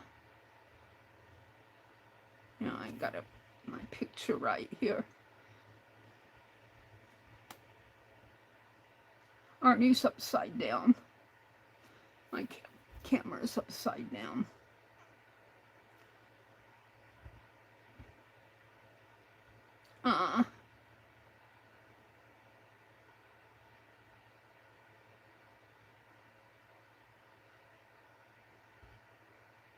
To my camera here.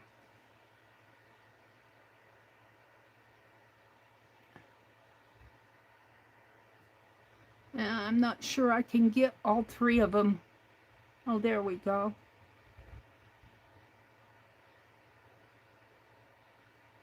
I'm not sure we can get, I can get all three of them.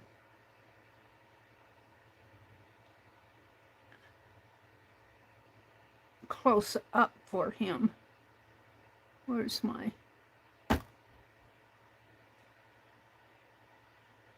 camera? Oh, I see.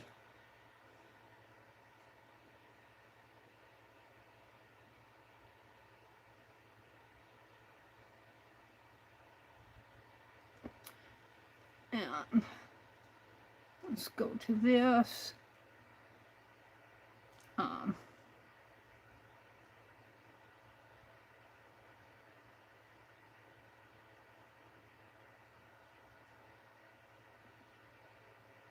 Edit it.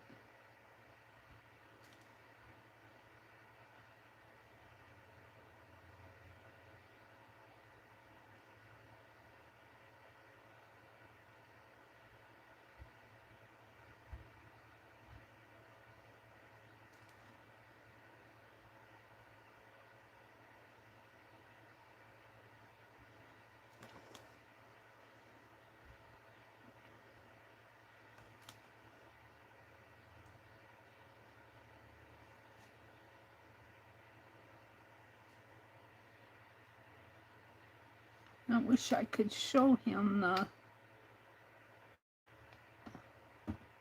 little steel. I need a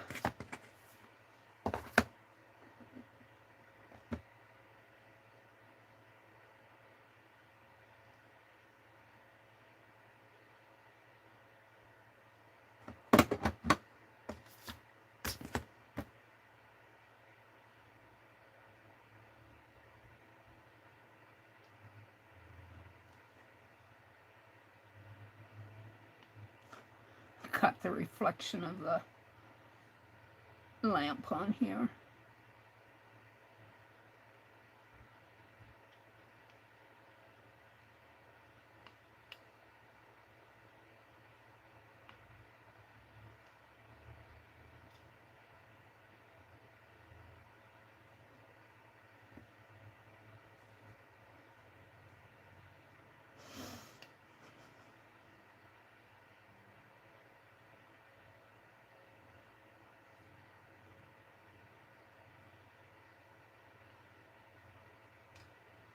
Gets in my way.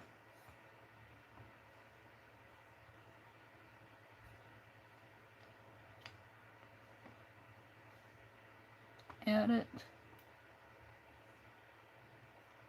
So draw an arrow. Stickers.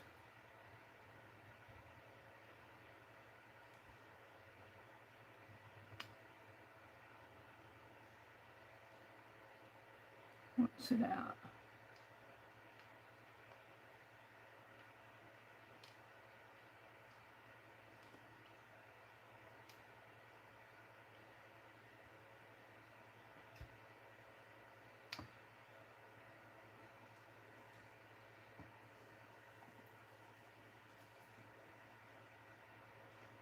All right, let's go back and talk to Arnie again. I'm going to have to get rid of my chat thing, and my chat window is. All right. Let's send him some photographs.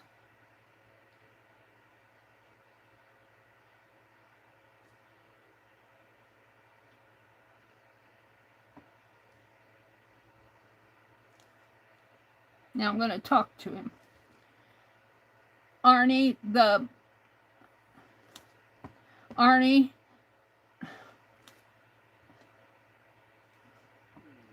Hi, Arnie. Not Ernie, Arnie. There we go.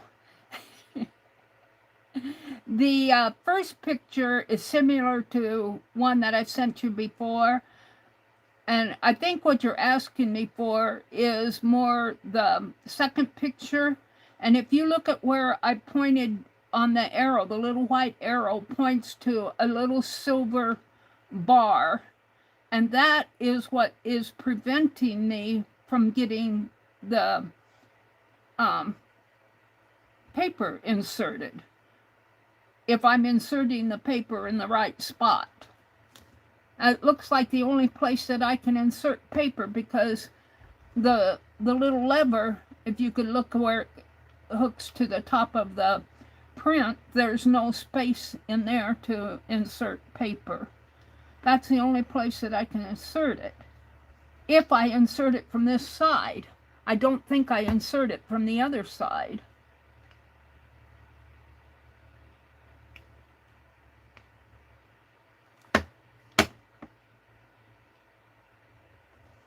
Let's see what he says. Meri, the second picture is exactly what I needed, and your white arrow helped enormously. You are trying to put the paper in from the correct side and essentially the correct lever. Bow stitch says the paper should slide into the space underneath the 3 punch heads. But here's the problem. That little silver piece your arrow is pointing to should not be preventing a sheet of paper from entering the punching channel. From your first photograph, I can see that the same situation appears to exist on the other punch positions, and it does. So I don't think you're misunderstanding how to insert the paper. The punch mechanism itself appears to be sitting too low. That's what I think. And this is important. The HP Gold is an ordinary all-metal 15-sheet punch. The product description doesn't describe some unusual way of feeding the paper. Here's what I want you to try gently. Put the punch flat on the table with no paper in it. Press the big gold red handle down a little bit, and while you're holding that slight pressure, see whether you can lift or pull the large handle upward. Wait a minute. See whether you, pull the large handle upward. This one?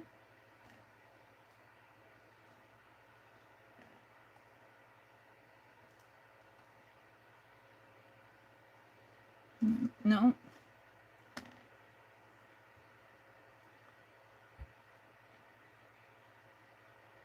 When you release the pressure.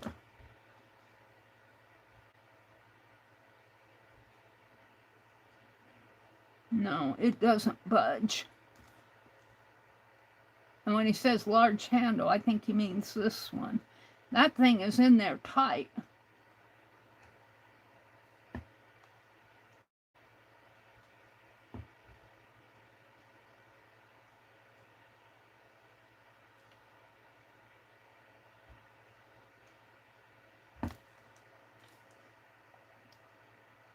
Don't touch the silver piece with the arrow. Well, I can't touch it anyway. Don't pry underneath anything, and don't put a screwdriver in there. What I'm trying to determine is whether the upper assembly is simply caught in a compressed storage position and needs pressure taken off of it.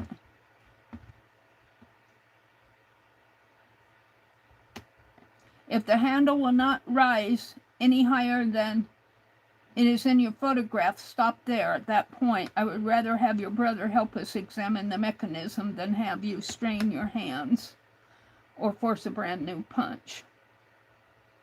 I've changed my diagnosis from our first photograph, and I no longer think that center spring assembly is a release lever. Your close-ups have made the mechanism much clearer. So changing champagne gold punch. Meri is putting the paper in the right place. the punch isn't giving Meri enough room to put the paper in there. Now that's a mystery we're trying to solve.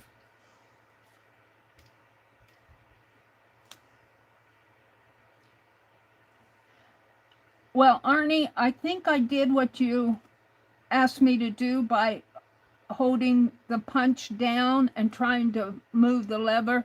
It doesn't budge. The bottom, as I press the punch, I'm holding it in my left hand, and as I press the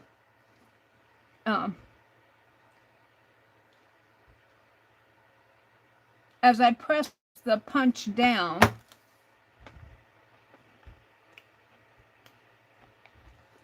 well, I've done both things. I put it on the table and press the punch down, and I hold it in my left hand and press the handle down.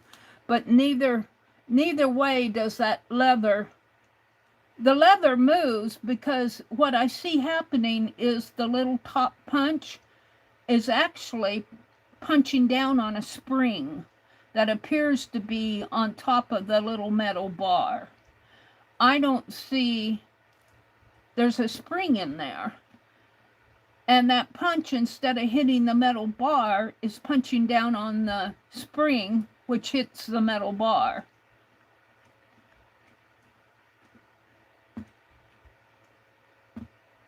There's no way that paper can fit in there.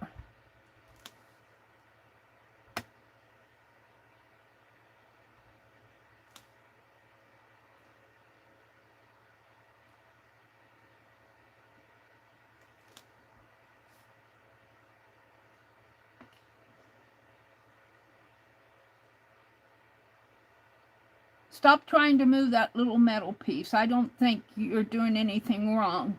Both stitches' own instructions say that in normal resting position, paper should simply slide under those 3 punch heads. And it doesn't. Let me get another sheet of paper. Oh, you guys, I hope I'm not boring you. But this is entirely too complicated for. See, it won't go in. It will not go past the. It will not go past the metal bars. That punch doesn't even. It goes down, but it doesn't even hit the paper. The paper won't slide in.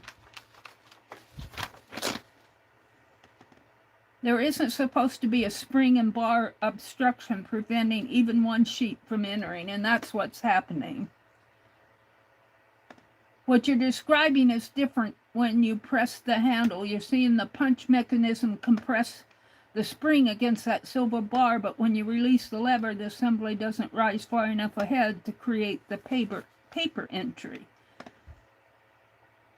This makes me suspicious that this particular punch may be assembled incorrectly or defective.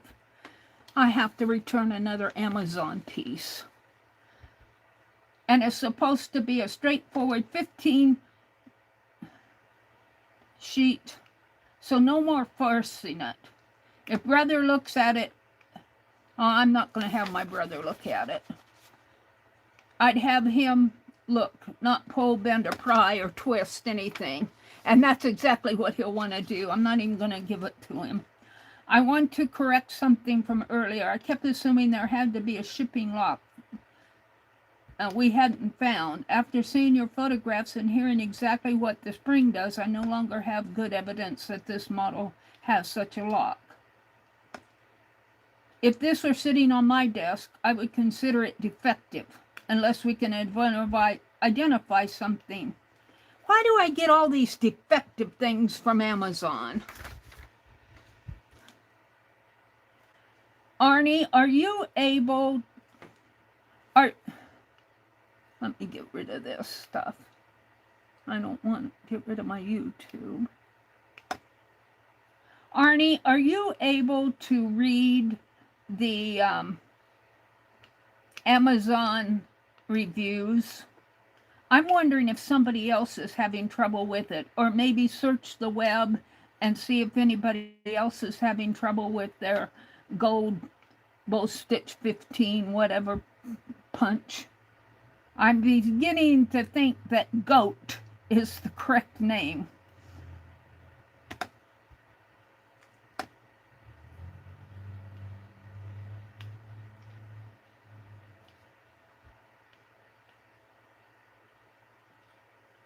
Let's see what he says.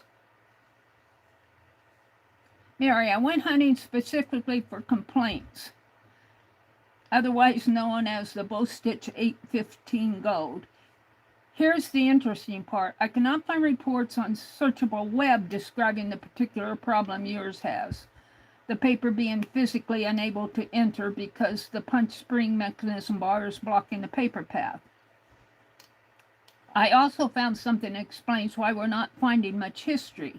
The HP 15 gold appears to be a new listing. Staples actually labels this exact model new at Staples. There's one confusing wrinkle. Bow Stitch's own website currently shows a very similar gold punch, rated for 12 sheets, while yours is rated for 15. And here's something useful. The current shopping data I can access shows your exact Go, HP 15 Go, with an overall 4.9 out of 5 from 10 reviews. So there isn't any evidence of widespread design failure, but that certainly doesn't rule out one badly assembled one.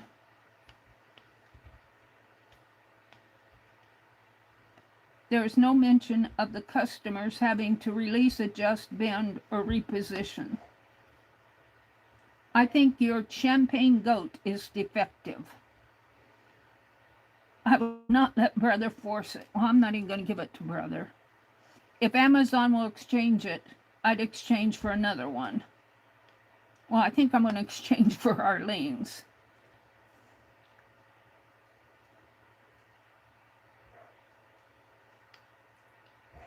Amazon is going to get very mad at me. I ordered a universal remote that did not work with our TV, so I returned it. I ordered a stapler that would not staple, so I returned it. Now I have a defective gold punch that won't punch paper. If I return too many items, Amazon is going to think that I'm doing something I shouldn't be doing. I think they have warnings about returning too many things. But it frustrates me.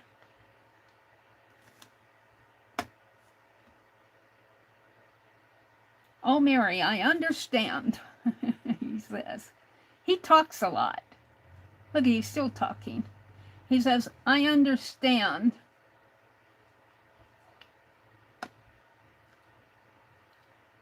Why that string of returns is making you uneasy. 3 things in fairly quick succession sounds like a lot when you're a person packing them back up. But there's an important distinction. You're returning products because they don't perform. A remote that doesn't work with the television, a stapler that won't staple, and now a punch that won't even accept paper are legitimate return reasons. Amazon does monitor return activity. And unusually high behavior can sometimes lead to warnings or account restrictions. But there isn't a publicly stated rule like 3 returns and you're in trouble. What matters is the broader patterns of activity, and Amazon policies allow returns eligible merchandise, including defective merchandise. For this punch in particular, I would choose the most accurate reason Amazon gives you, along the lines of item defective or doesn't work. Don't select change my mind. Yeah, well. And you're actually done considerable more troubleshooting than I'd expect. I wouldn't worry about. The thing of it is, if I have to return this, I have to drive clear to an Amazon store, which is 70 miles away, or pay the postage.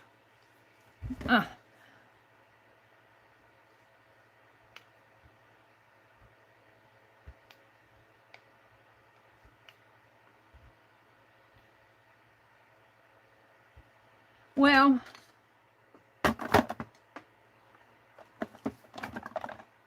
and I do think I have the exact packaging that it came in. This is where we pray. It's a defective one. Why do they send me all their defective merchandise? It won't even let the paper in. The levers won't budge.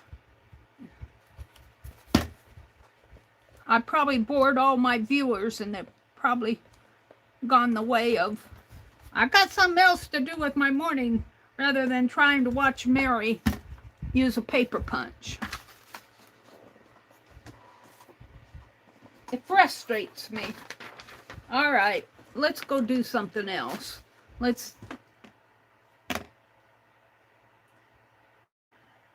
Thank you for all your help, Arnie. Thank you for all your help, Arnie. I will return it, see if I can't get a different one. I don't care if it's not gold anymore. If I bought a gold car and I couldn't put the key in the ignition, you could bet that I would be returning that car, lickety-split. Exactly, he says. Return it. All right, let's go back to chat.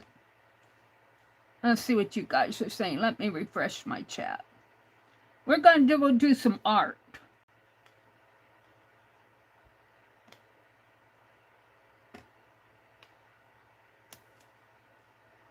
Chaz says, Meri, check your email. Please, I sent instructions. Let's check my email. Let's see what Chaz is sending me.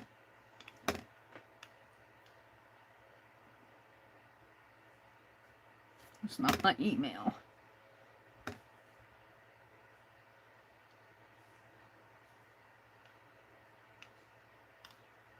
Three-hole punch.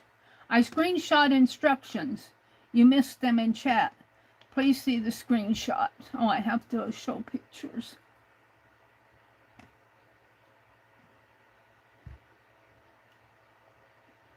While holding it down, look for a small slider switch or button on the back or side of the unit, often near the hinge. All right, let's see what it says. Oh, where did I put the thing? We're not done with the punch yet. Chaz sent me some instructions. But why doesn't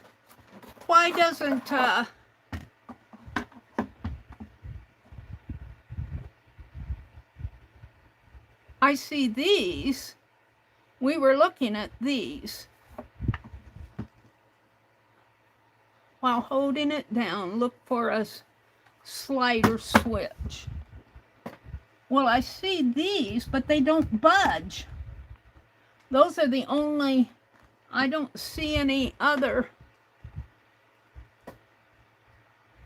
That's part of the only thing I see are these, and they won't budge. They don't budge.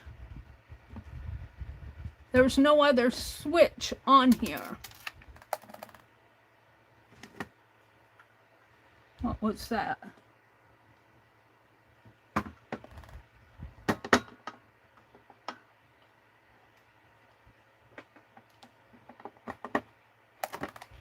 Wait a minute. Did it work? Something came out. This little piece. Wait a minute. Maybe that worked. It feels different. Chaz, you may have solved the problem. Well, the paper still won't go in there, but it seems to.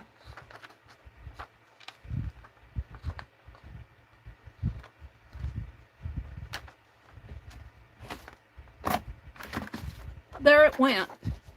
Chaz, you did it!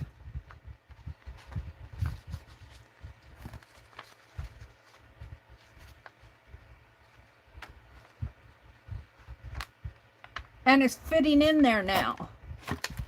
There it is. That little black, I was pressing down and moving it around. It must have been this little black piece. Look, it has a slot in there. I don't know if you guys can see. Wait, let me go back to my... Can you guys see what's in my hand? I'm off of my... Can you see that little black piece in my hand? It's got a little slit in the center. I'll bet that was keeping the handle from going down. Chaz! All right, is she here? Meri, check your instructions. Are you here, Chaz?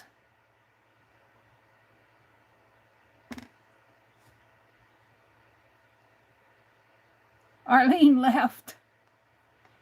I've got 15 of you in here. Hi, Disney. Meri, the tab to unlock it is on the side of the punch. Well, I think it fell out when I was handling it.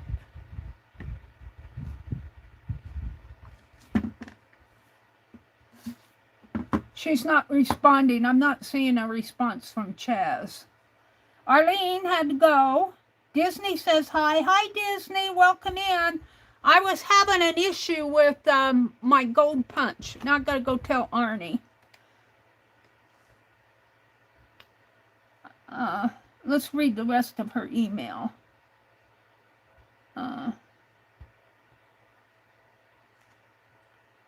Looks like I got an ad in there.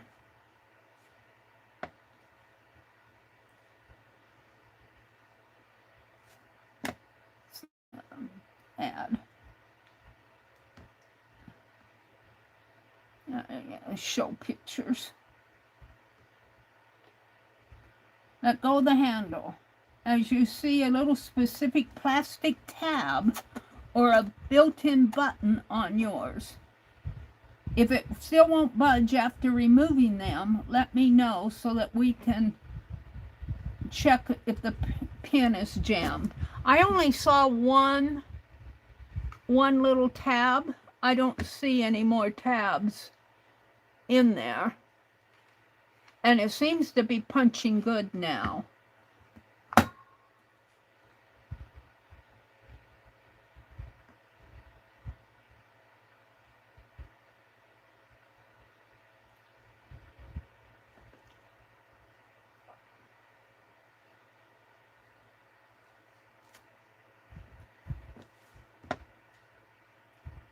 Now, thank you so much.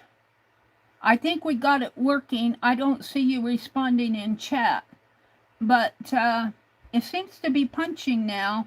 And I only found one little black tab, and it actually fell out while I was moving it around. It fell out. I didn't actually move it. I don't see any other black tabs in here, and it seems to be punching. Thank you for sending me these instructions. You were very helpful. Yay! Now I don't have to make a 70-mile trip to return the thing. I think I sent that to her. Make sure I hit send. Sent. Yes. Okay, let's get out of my email, come back into chat. Disney said, I'm glad you fixed it, Meri. Chaz says, Chaz, I sent you an email reply. I found one little black, it actually fell out when I was looking for the switches or whatever you said were on the side. I was turning it around, moving it around, and this little black piece fell out of it. Get on my live here. Get on my all messages. Refresh it. Yeah, thank you for sending me that. Let's go tell Arnie.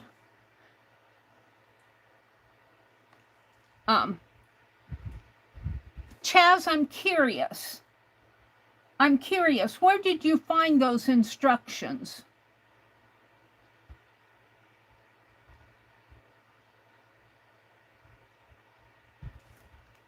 I am so glad that this, see, look, I punched both sides of this paper and it punched fine.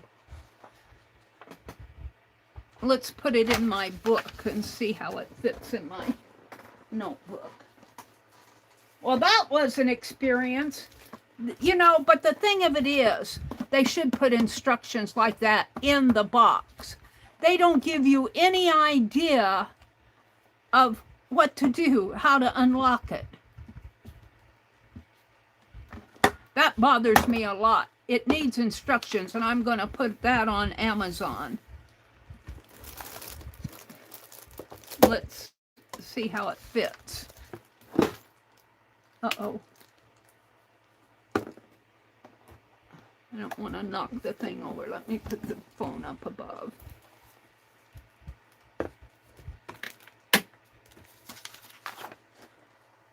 That's, oh, and it fits much better. Yeah. All right. Yay! Chaz saved the day! Chaz, you deserve some Happy Mail. You deserve, I think I bought some new international stamps. Let's make a Happy Mail for Chaz. I've got some time left. It's 8:30. Spent most of my time trying to figure out how to punch a piece of paper. And you guys are probably bored stiff. You Googled it? Oh, I won't tell Arnie. I just said, well, I'll just, here, you can listen. I'm going to go tell Arnie we solved it. You solved it. I shook the daylights out of it. Let's go tell Arnie, Chaz.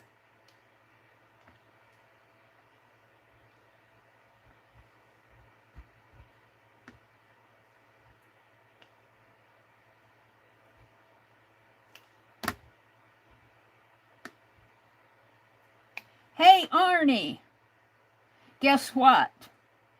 One of my viewers sent me some suggestions, some instructions, and I had put the punch away. I was disgusted, but I got it out and I read through her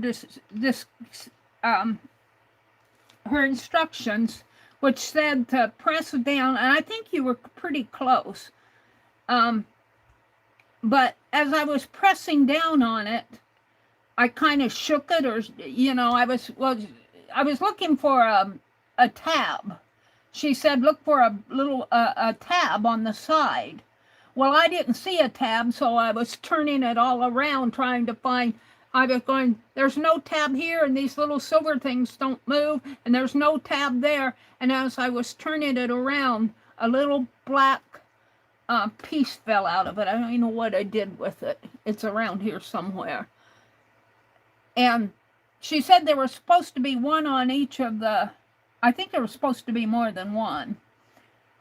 I only found one. So I tested it with a piece of paper and it punches fine.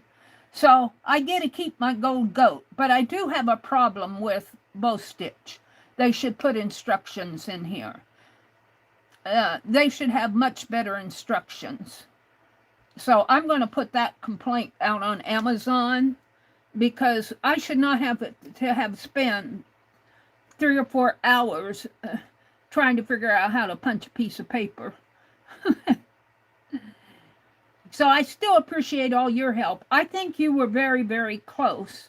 It's kind of hard for you to tell me what to do, because I'm trying to do what you're telling me, and if you could pick it up and do it yourself, you probably would have done it right off. Let's see what he says. He says, the gold goat lives. That poor Punch is going to be forever known as the Gold Goat. He says, Meri, I'm delighted, and I owe your viewer a tip of the hat. What you just discovered also explains why this was so maddening. There apparently was a shipping transport piece holding the mechanism down, but it wasn't obvious, lever, or release at all. A little black piece simply fell out while you were pressing and turning and jiggling the punch. And suddenly the paper fit and it punched normally. And yes, I agree with your complaint about bow stitch. If a new product arrives without shipping pieces that must be removed or released before it can perform, there ought to be a little instruction sheet saying so, even as simple as, before first use, press handle down and remove the black shipping retainers. That would have saved you and me a considerable investigation this morning. I'm glad you didn't return it yet, because now we know the punch itself wasn't defective. All right. Thank you, Chaz. And he goes on. I'll read the rest of it afterwards. I think what I'm going to do... Yay, Chaz! I'm going to make a happy mail for Chaz. We're going to do something... I think what I'm going to do is send her a postcard. I'm going to grab one of these dolls. I wonder if I can send her, a colored one. What is the larger size postcard? 5x7? Let's see. Let me go to... This time I won't bother Arnie.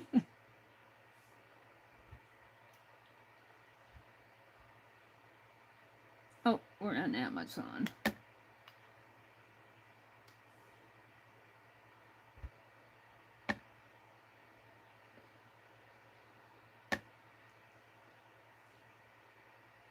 Let's see, this is about 1, 2, 3, 4, 5. About 6 by 1, 2, 3, 4, 5, 6, 7, 8, 9.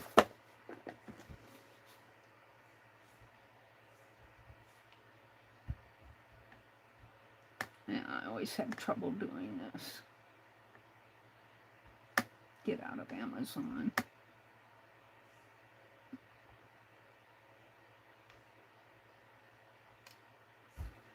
Can I send a 6x9 postcard? 6x9 postcard, international,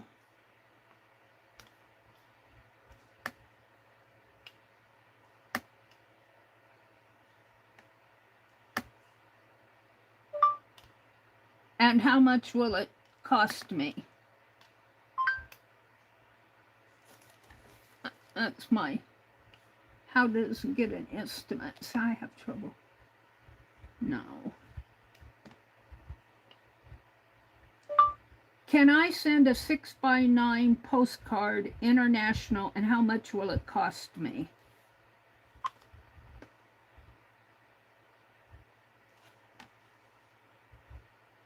Yes, you can send a 6x9 inch internationally, though through USPS, but because it exceeds the standard international postcard dimensions, it must be mailed as an international letter. Well, that's okay. If under 3.5 ounces and within max letter dimensions, costing $1.75, one global forever stamp. If it weighs 1 ounce or less, well, I'll put 2 stamps on it. Size and weight requirements. Cost breakdown, 1 ounce or less, up to 2 ounces is $2.95. I can afford that. Chaz, are you still in here?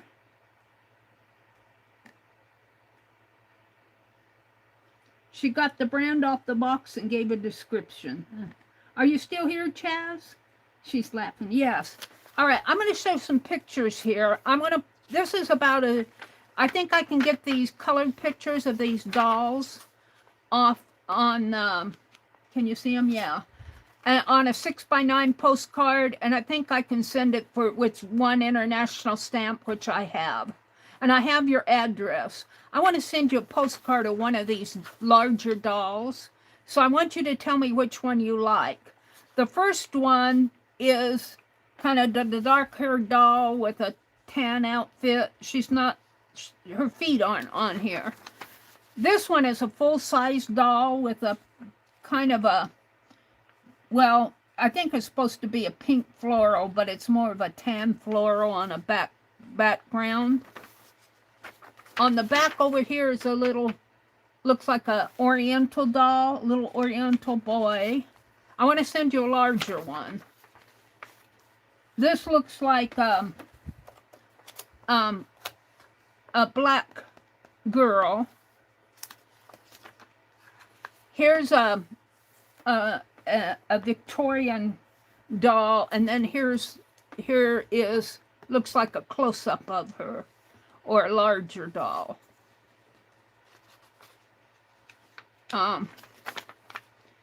Here's a little kind of a baby doll with little baby shoes, little short jumper. Looks like she's got a jumper on. Here's a boy doll, just a portrait style. That's pretty cool. See if there's any more. And there's a girl one on the back. You'd have to pick one or the other.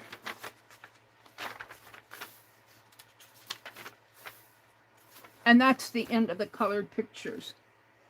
Do you have a choice?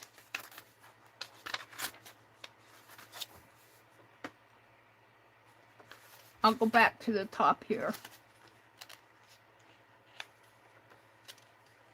I want to make a postcard for you. Are you here, Chaz? Are you here? Am I not scrolling?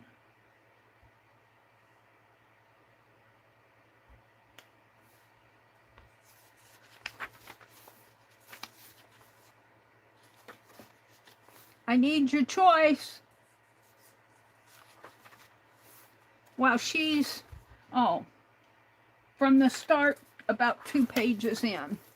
All right. This is the first page. This is the second page. This is the third page. The fourth page. Are you talking about this one?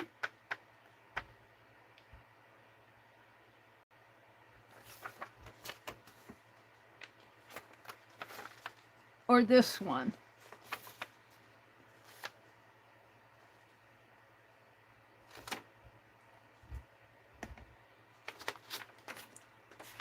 This is the start. The second page, this one. Okay, let's take this out. I've disassembled this book anyway. Let's see if I can just remove this here. I don't want to ruin the page.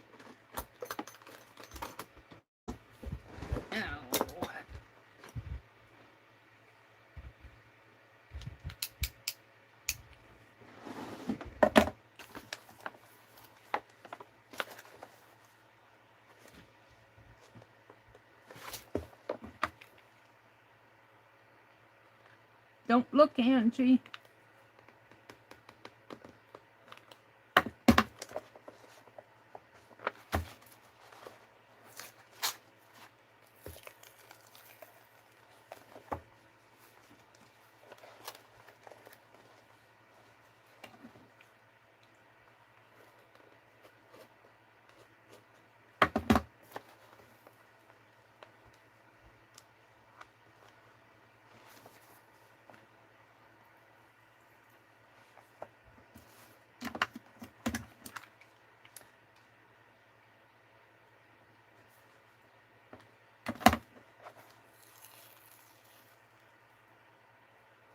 There we go.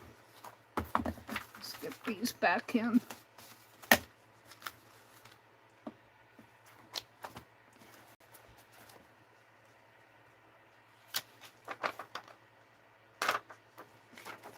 So I'm going to send you this one. It says here it's a 21 inch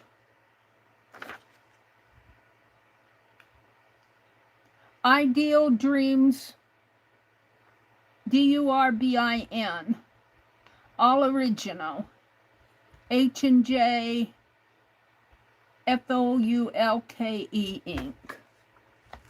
Is this the right one?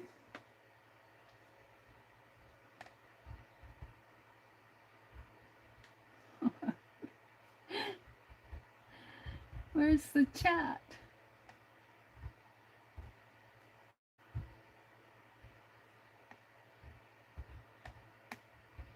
I like the one, let's see, the left side with 3 people on it.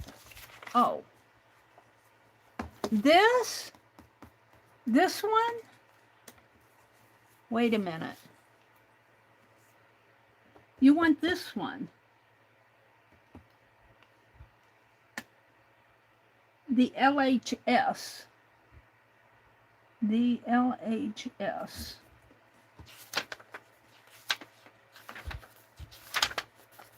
It has to be that one. Yes. Okay. Alrighty. Well, you know what? Oh, you know what I'm going to do? I'm just going to put this in a large envelope. I wonder if they'll charge me. Let's see. If I can, I'm going to put this in a large envelope without, sometimes those large envelopes give me issues. Let's see. Let's go back to Google since we've been using Google. Yeah.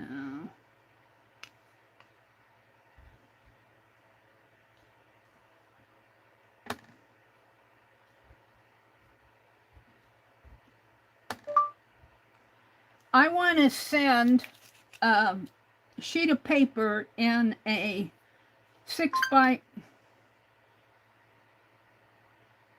You quit too soon. I wish it wouldn't do that. I don't know why this phone does that. Let's get rid of all of it. I want to send a sheet of paper in a 6 by 9 envelope.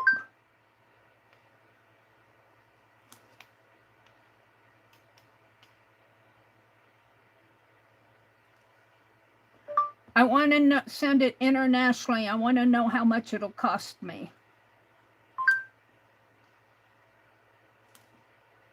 Let's see what it says. International shipping costs from the United States typically start around $1.75 for first class. First class mail international best for what lightweight letters or postcards. But I wonder if the first class package best for small packages weighing up to 4 pounds.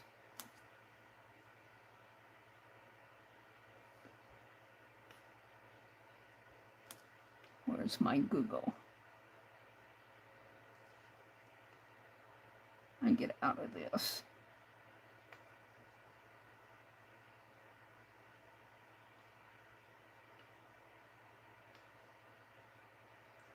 Well,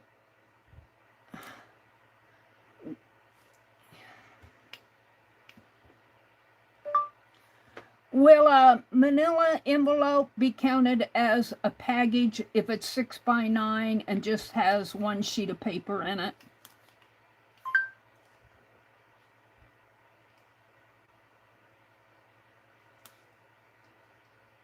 I want to make sure I'm understanding right.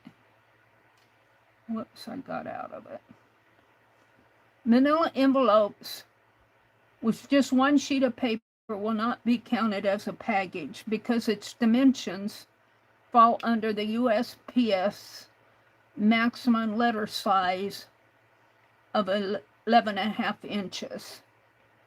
Okay. All right. So what I'm going to do is I'm going to send you both of these in a manila envelope, Chaz, as a thank you. And then you have these three, you have this one, you might want to change your mind. You know, you get a choice here. You have this one and you have this one. And I'll let you make the decision. What time is it? It's 8:52. I feel like we accomplished, we've accomplished something. And I'll try to get these out to you probably tomorrow. They'll probably go out in tomorrow's mail. Am I in YouTube? Oh, hold on. Go to my channel here. I probably get rid of the ads. I want my chat. This frustrates me to no end.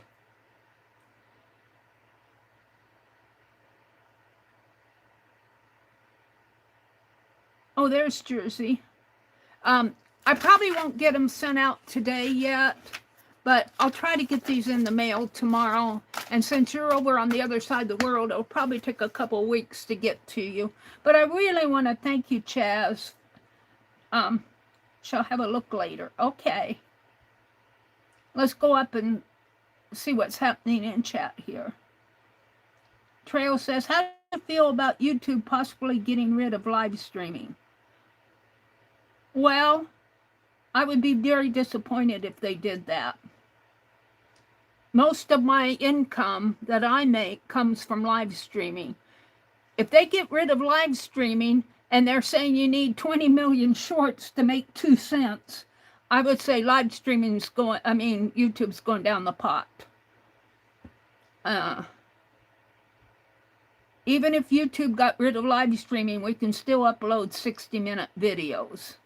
Where are you getting that, Trail? 60-minute videos, I don't get near the hits on my video. Of course, if they get rid of live streaming, I think there would be an outcry if they got rid of live streaming. I don't know where you're getting that. Because there are too many people that live stream. There are a lot of people that live stream together. I would think people would go to another service. I would be very disappointed if they do that. I would be outraged. Where are you getting that? I'm not saying it's not true, but I'm just... Yeah, 60-minute videos are not going to work for me either.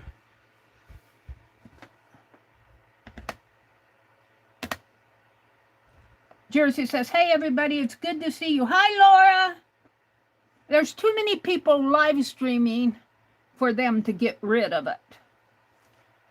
Chaz says, Laura, what's been said? Hey, everybody, Laura says, good morning to you. In between my appointments, where did you hear that trail about live streaming? I looked it up. It says it's not true. Laura, what's been said? Chaz, I Googled what Trail said about live streaming not being on YouTube or something, and it's not true what's said. Yeah. Laura, I was thinking all of the networks and money behind dictating trends with live streaming, keywords, and moms who just put their kids on a phone to artificially inflate views. Well, I don't know. Yeah, there's always like rumors that aren't true about what you're going to do. Yeah. Okay, it's a personal theory, thank you, but you know what you might want to put out there, but it's a personal theory. Lots of people are getting paid to do nothing on streams like Facebook Lives. And it's used for money laundering, I don't think people make that much money live streaming. they may make a lot of money. Businesses may make money. There are people who make money full time, but they doing full time YouTube, but they have a team of people, and yeah, I can't quite buy it. There are too many people enjoying live streaming. In fact, YouTube needs to put back their Google Meet on, what do they call it, where we could meet like they do with on StreamYard. YouTube needs to put that back so that people can visit with each other, like what they do on, they used to have it on YouTube. It was a Google product, and Google took it down, so it went off of YouTube. Yeah.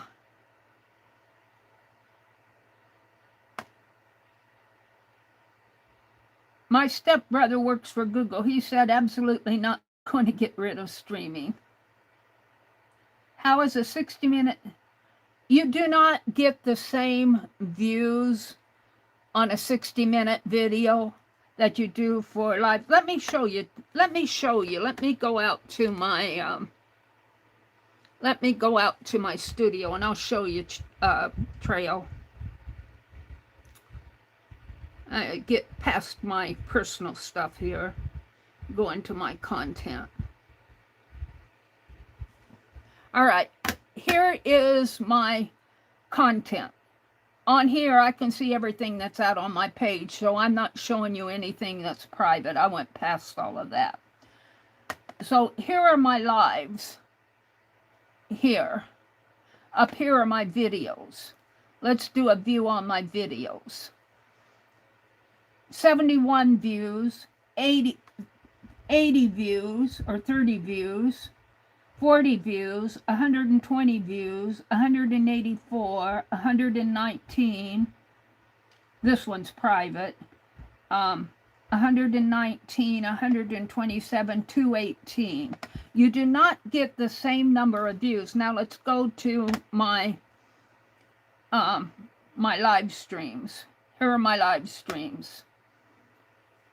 195, 150, 153, 264. I used to get more than this. Views have historically gone down for everybody. I used to get like 400, 500 views on a live stream. Of course, I haven't been live streaming this much. But my views are much higher. And here's the thing, when I'm live, I'm talking to you guys like I'm talking to you now. There's that back and forth communication. On a video, you're just putting video out there, and like you would a video, somebody hopefully will come and watch it. But you don't have that back and forth communication.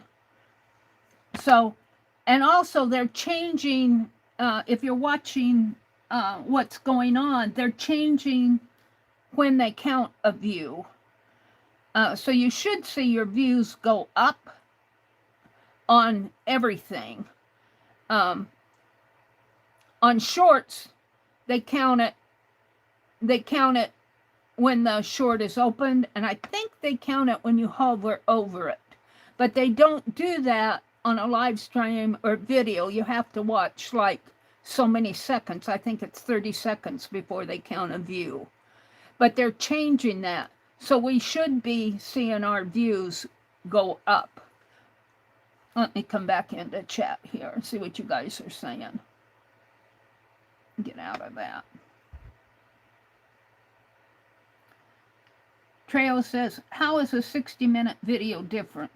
Well, there's two ways. You get less views, and you have more communication with your viewers. I can talk to you guys. You guys can talk back to me.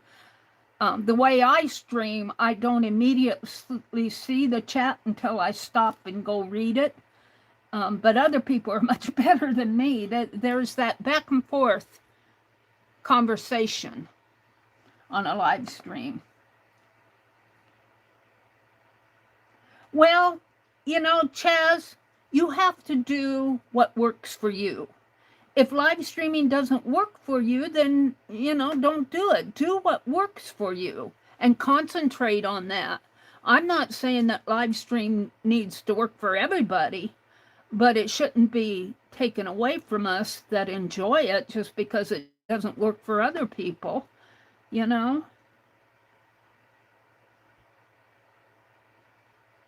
Yeah, but on the blog post, unless you're actively, and both people are active at the same time,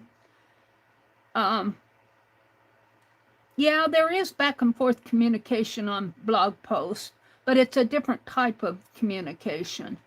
And let's just say, I'm just doing a one-person stream here. Think about people who stream 4 or 5 people in a like StreamYard. They're talking to each other. There's communication back and forth between them, and they might notice somebody might be talking while the other person is reading chat.